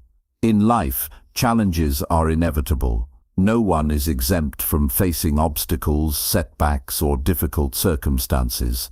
But what separates those who thrive from those who merely survive is the way they respond to these challenges. Handling adversity without losing control is a skill, and like any skill, it requires practice, patience, and perseverance. The ability to stay grounded and composed even when the world around you feels chaotic is a powerful tool. It doesn't mean you won't feel overwhelmed or frustrated. It means you develop the resilience to face those feelings, manage them, and still move forward. When you find yourself in the midst of a challenge, it can be easy to feel like the world is falling apart. You might feel lost, uncertain, and even hopeless at times. But it's important to recognize that these feelings are temporary. Challenges, while difficult, are often opportunities for growth. The key to overcoming them lies in how you manage your emotions and reactions. When things aren't going your way, it's easy to spiral into a sense of helplessness. The first step is to pause and take a step back. When you're overwhelmed, Your mind can race, jumping from one thought to the next, making everything seem worse than it really is. In these moments, it's essential to regain control of your mind. Take a few deep breaths, center yourself, and refocus on the present moment. It's impossible to think clearly when your emotions are running wild, so grounding yourself is the first step toward finding a solution. Once you've calmed your mind, take a closer look at the situation. Ask yourself, what is within my control? Often when faced with challenges, it's easy to focus on what we can't change, the things outside of our control. Maybe the situation involves other people or external factors that you simply can't influence. However, focusing on these things only adds to your stress. Instead, shift your focus to what you can control. You have control over your actions, your mindset, and how you respond to the situation. By identifying the elements you can influence, you empower yourself to take positive action. When you focus on what's within your control, you create a sense of direction. This clarity helps you approach the challenge with a solution-oriented mindset. Instead of dwelling on the problem, you start thinking about possible solutions. It's easy to feel stuck when a problem seems insurmountable, but by breaking it down into smaller, manageable steps, you can start to see a way forward. The key is not to let the magnitude of the challenge paralyze you. Every small action you take moves you closer to resolving the issue. Another critical element in managing challenges without losing control is maintaining a positive outlook. This doesn't mean pretending everything is fine when it's not, or ignoring the difficulties at hand. It means choosing to look for the lessons and opportunities in every situation. When you encounter a challenge, ask yourself, what can I learn from this? Every setback holds a lesson, whether it's about yourself, your goals, or the way you approach problems. Embracing challenges as opportunities for growth helps you reframe the situation. Instead of viewing obstacles as roadblocks, you begin to see them as stepping stones on the path to success. A positive outlook also involves practicing patience. It's easy to become frustrated when things aren't going according to plan, but frustration only fuels negativity. Patience allows you to take things one step at a time and trust that things will unfold in due time. Life doesn't always go the way you expect, but if you can remain patient and adaptable, you'll find that things often work out better than you anticipated. Trust the process and know that every challenge, no matter how difficult, is temporary. Another powerful tool for handling adversity is building a support system. Going through challenges alone can be overwhelming, but having a network of supportive people around you can make all the difference. These people can offer guidance, encouragement, and even just a listening ear when you need it most. It's important to seek out people who are positive, supportive, and who genuinely want to see you succeed. Sometimes, just talking through a problem with someone who cares can help you gain a fresh perspective. It's also helpful to have someone who can remind you of your strengths when you forget them yourself. Building a strong support system doesn't mean relying on others to solve your problems. Rather, it's about having people who help you stay grounded and focused on your own power to navigate the situation. They can offer advice, but ultimately, the strength to move forward comes from within you. Surrounding yourself with people who believe in you can help reinforce your own belief in your ability to overcome adversity. In addition to support from others, it's important to have a strong sense of self-reliance. This doesn't mean you should try to handle everything on your own or never ask for help. It means that you believe in your own abilities and trust that you can handle challenges. Self-reliance is rooted in confidence, and building that confidence comes from experience. The more you face challenges and overcome them, the more you realize that you are capable of handling whatever life throws your way. Each challenge you overcome becomes a building block for your confidence, and over time, you develop a deep sense of trust in your own resilience. Sometimes, even when you do everything right, taking a step back, focusing on what's within your control, maintaining a positive outlook, it can still feel like the challenge is too much to handle. In those moments, it's crucial to remember that you don't have to have all the answers right away. Progress is often made one small step at a time. Even if you don't know exactly how things will work out, trust that the process is unfolding, and each action you take, no matter how small, is bringing you closer to the resolution. Another essential aspect of managing challenges without losing control is self-compassion. It's easy to be hard on yourself when things aren't going as planned, but this only adds to your stress. Instead, treat yourself with kindness and understanding. Recognize that everyone faces challenges, and it's okay not to have everything figured out immediately. Self-compassion helps you maintain a calm and balanced perspective during difficult times. It allows you to be gentle with yourself when things aren't going well, rather than beating yourself up for not having everything under control. There will always be moments in life when things feel out of control. It's natural to feel frustrated, sad, or even angry during these times. However, the key to managing challenges is not about avoiding those emotions or pretending everything is fine. It's about acknowledging your feelings, sitting with them for a moment, and then choosing how to move forward. By allowing yourself to experience your emotions without judgment, you create space for healing and growth. From that place of self-awareness, you can take the necessary steps to regain control and continue moving forward. Ultimately, handling challenges without losing control is about finding balance. It's about recognizing that life isn't always easy, but that you have the inner strength to face whatever comes your way. Challenges are not roadblocks, they are opportunities for growth and transformation. The way you approach challenges shapes not only your ability to overcome them, but also your overall sense of fulfillment and success. By staying grounded, focusing on solutions and cultivating resilience, you'll find that you can navigate any storm that comes your way. And with each challenge you conquer, you'll become stronger, wiser, and more equipped to handle whatever the future holds. Chapter 13. Change the way you think about money. Money has a unique power in our lives. It affects our day-to-day decisions, influences our relationships, and even shapes how we view ourselves.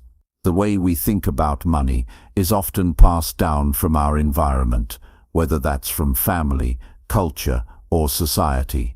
In some cases, we may inherit a mindset of scarcity, where money feels like something that's hard to come by. In others, we might develop a mindset of abundance, where money is viewed as a tool to help us achieve our goals. Regardless of how we were raised or what we've been taught, it's important to understand that our relationship with money is not fixed. It can be shaped, improved, and reframed in a way that empowers us to make smarter financial decisions. The first step to transforming your relationship with money is recognizing the beliefs you have about it. Take a moment to reflect on your thoughts when you hear the word money. Do you feel anxious, excited, or perhaps indifferent? Understanding these feelings is crucial because they often influence the actions you take in regard to your finances.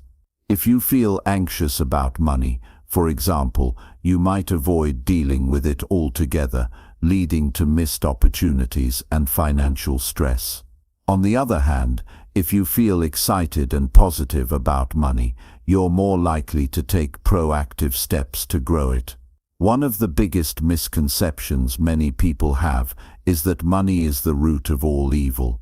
This belief often stems from religious teachings or moral judgments. However, money itself isn't inherently good or bad. It's simply a tool. It's how we use it and the value we place on it that determines its impact on our lives. Money, when used responsibly, can provide security, freedom, and opportunities.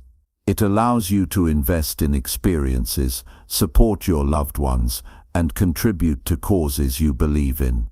It can be a powerful means of creating positive change, both for yourself and for others. Understanding the role of money in your life requires shifting from a scarcity mindset to one of abundance. A scarcity mindset can trap you in fear and worry. You might constantly worry about not having enough or fear that there won't be enough to go around.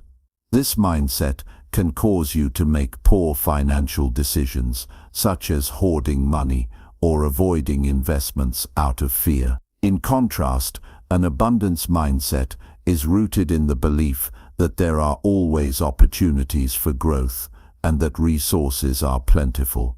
When you adopt an abundance mindset, you're more likely to take calculated risks, invest in your future, and create a healthy flow of wealth into your life. One of the best ways to start shifting your mindset is by practicing gratitude. Gratitude helps you focus on what you have rather than what you don't have. When you're grateful for the money you do have, you begin to appreciate it more and are more likely to use it wisely.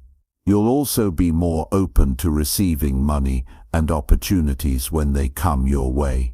Rather than thinking of money as something you're constantly chasing, you'll start to see it as a tool to be used strategically to create more abundance. It's important to recognize that having a positive relationship with money doesn't mean you need to have an unlimited supply of it. Instead, it's about using the money you have in a way that aligns with your values and goals. This requires being mindful of how you spend, save, and invest your money. It's easy to get caught up in consumer culture, where the pressure to keep up with others leads us to make impulsive purchases or take on unnecessary debt. But when you develop a deeper understanding of what truly matters to you, it becomes easier to make financial decisions that support your well-being and long-term success. One powerful tool for creating a healthier relationship with money is budgeting. A budget isn't about limiting your enjoyment or living frugally. It's about taking control of your finances and ensuring that your money is being spent in a way that aligns with your priorities. Start by tracking your income and expenses. This will give you a clear picture of where your money is going and help you identify areas where you can cut back or reallocate funds. Once you have a solid understanding of your cash flow, you can create a budget that reflects your financial goals, whether that's saving for a home, investing in your education, or building an emergency fund. Another important aspect of managing money is understanding the difference between assets and liabilities. Assets are things that put money in your pocket, while liabilities take money out. It's essential to focus on acquiring assets, things that appreciate in value over time and contribute to your financial growth.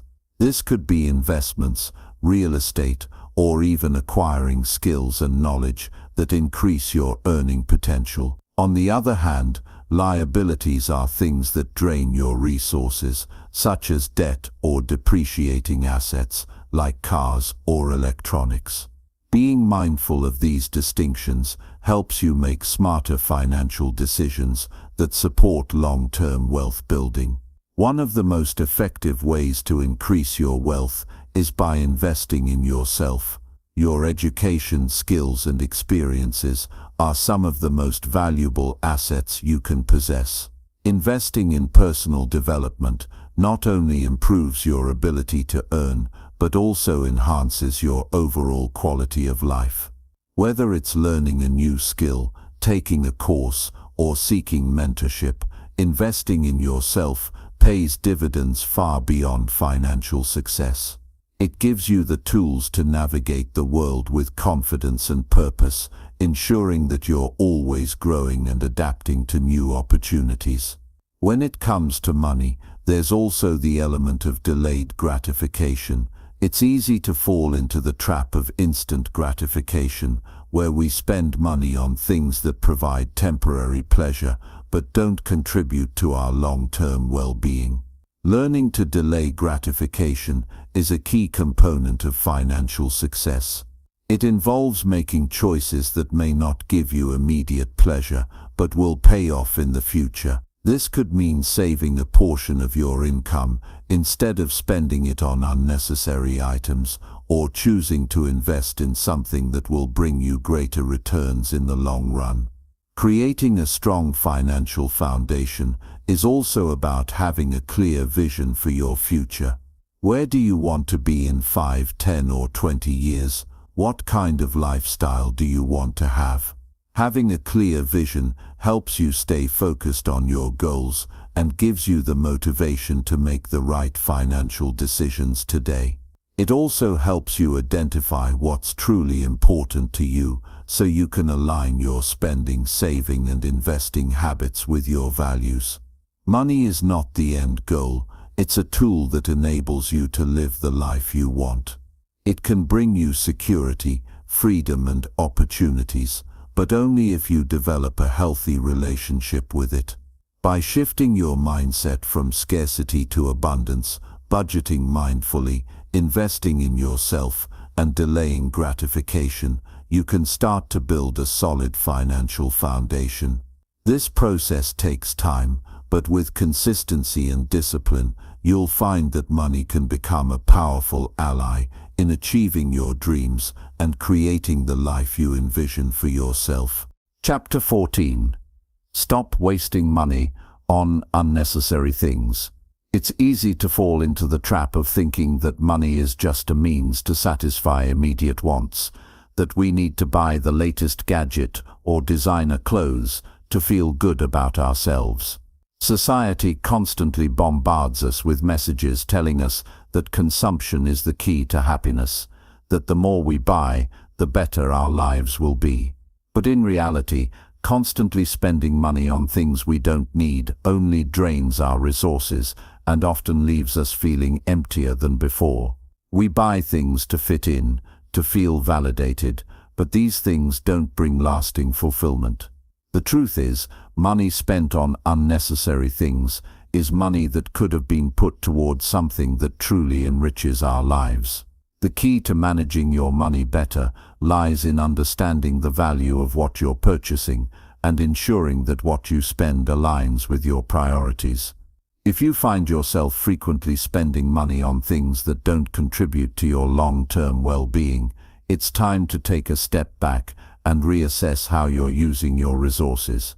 The first thing to consider is whether the purchase is truly necessary. Do you need that new phone?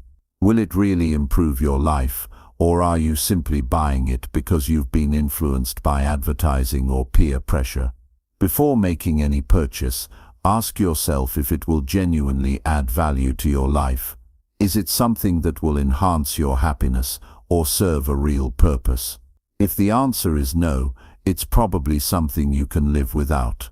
One of the most powerful changes you can make in your spending habits is shifting your focus from short-term gratification to long-term value.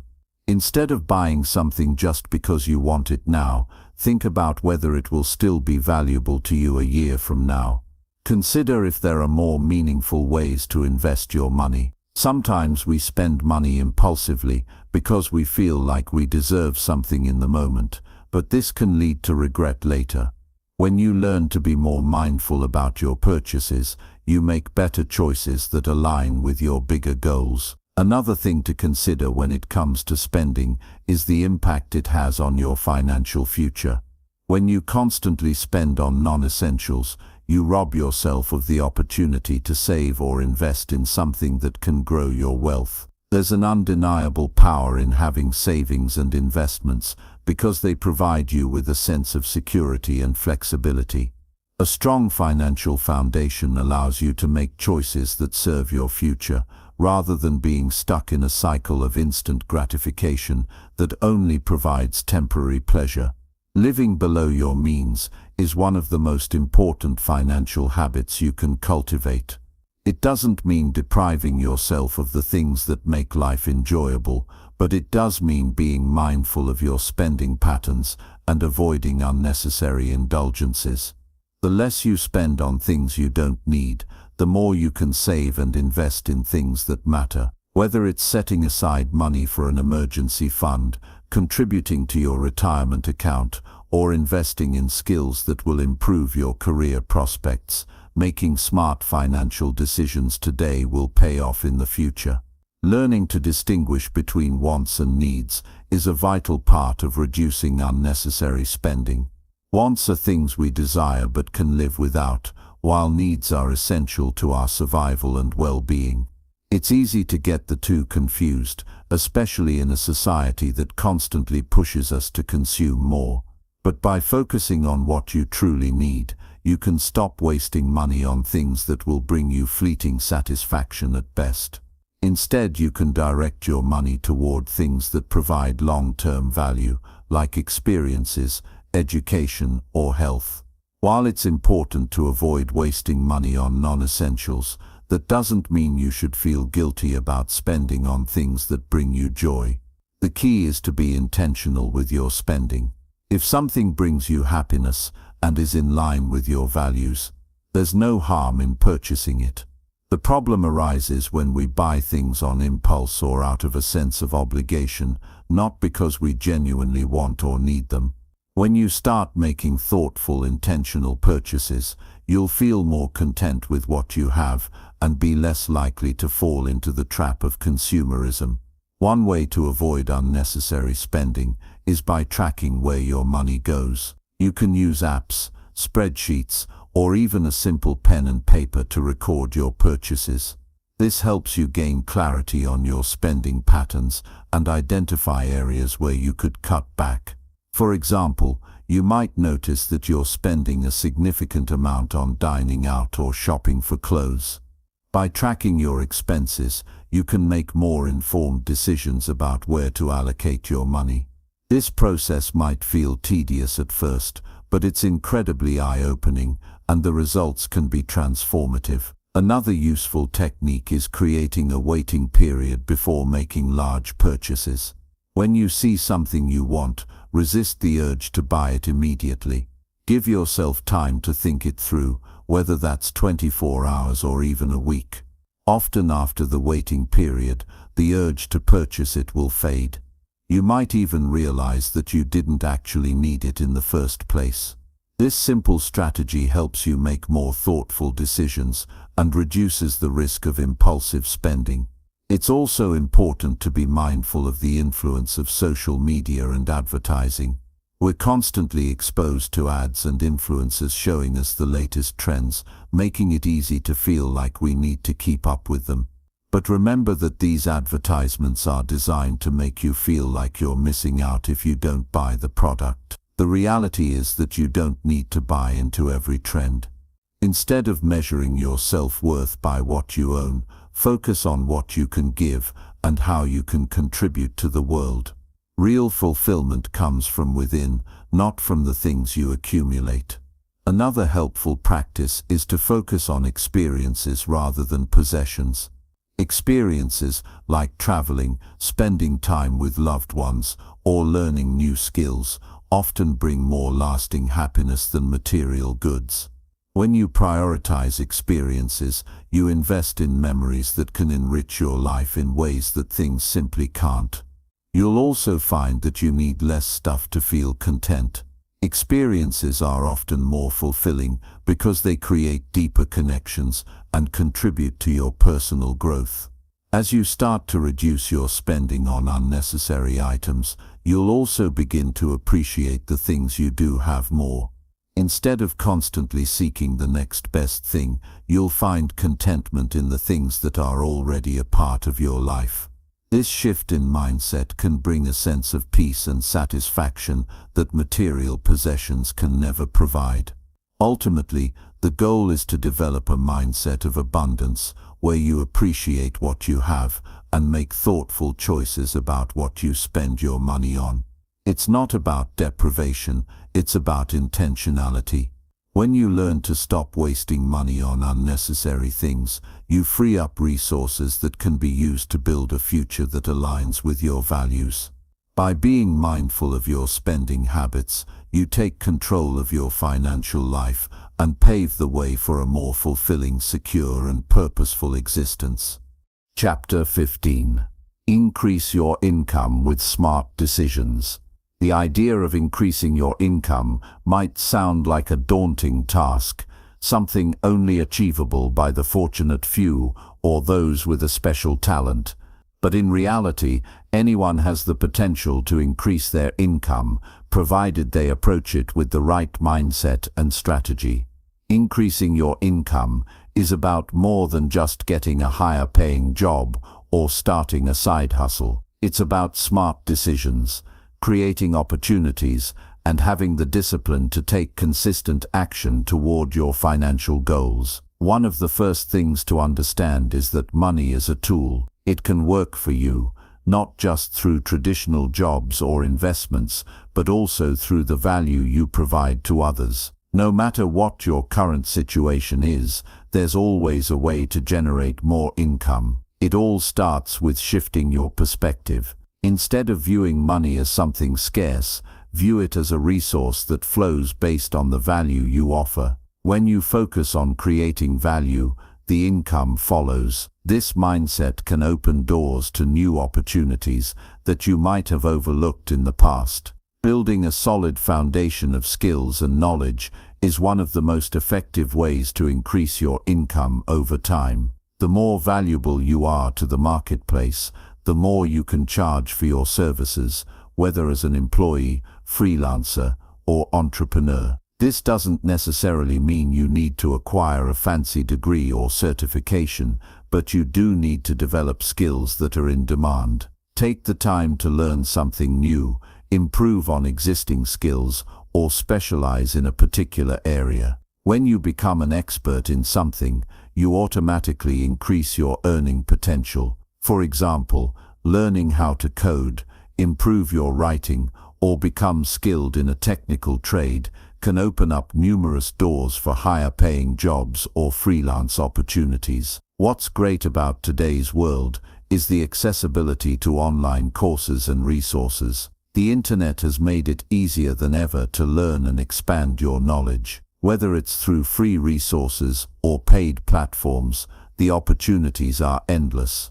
It's about finding something that excites you, something that will help you add value in a way that others are willing to pay for. Building a network is another powerful way to increase your income. The people you know and the relationships you foster can be just as important as the skills you possess. Many opportunities come not from cold applications or job ads, but from personal connections. Networking isn't about making small talk or trying to impress others. It's about building meaningful relationships with people who share similar interests or goals. A strong network can offer you access to job opportunities, collaborations, clients, and even mentorship that can help elevate your financial situation. In addition to networking, learning how to sell yourself and your skills is crucial. Whether you are applying for a job or pitching a product, being able to communicate your value clearly and confidently is essential.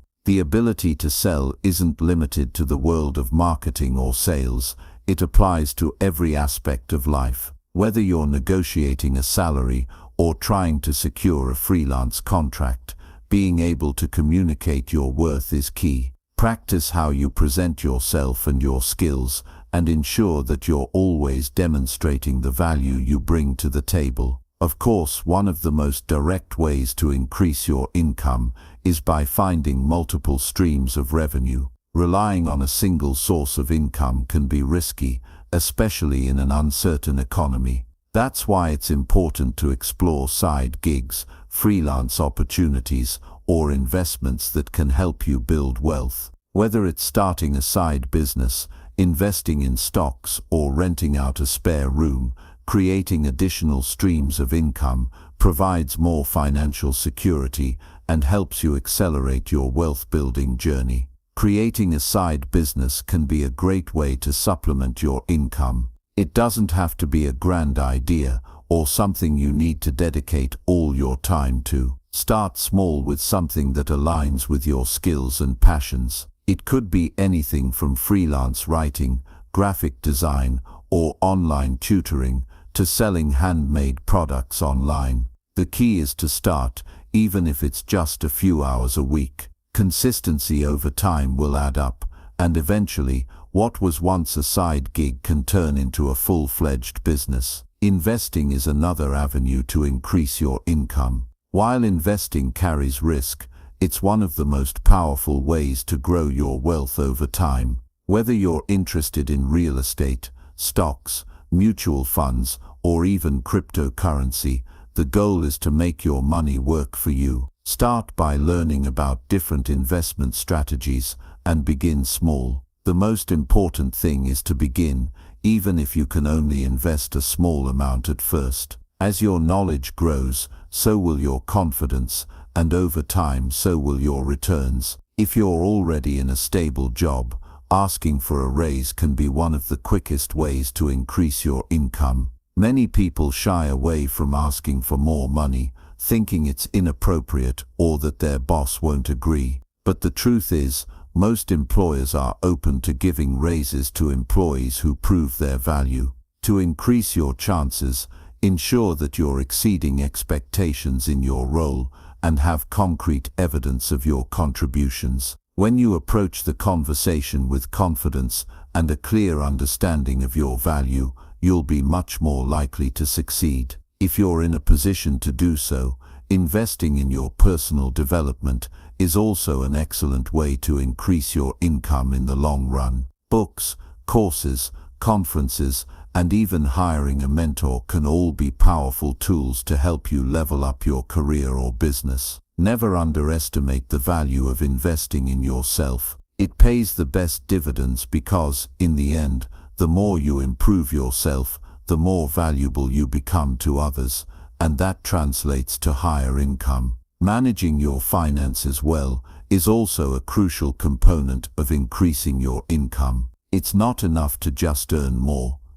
You also need to keep more of what you earn. This requires developing smart habits around budgeting, saving, and investing. Learning to live below your means while still enjoying life can significantly increase the amount of money you can set aside. For example, by cutting out unnecessary expenses and prioritizing savings, you free up more money to invest in opportunities that will lead to greater wealth in the future. Remember that increasing your income takes time, effort, and persistence. It's not about taking shortcuts or looking for a quick fix. It's about making deliberate choices that will benefit you in the long run. Be patient, stay committed to your goals, and always look for opportunities to learn and grow. Every small step you take today can have a big impact on your financial future. With consistent action, a focus on adding value, and a willingness to learn, you can take control of your financial destiny and increase your income in ways that will serve you for years to come.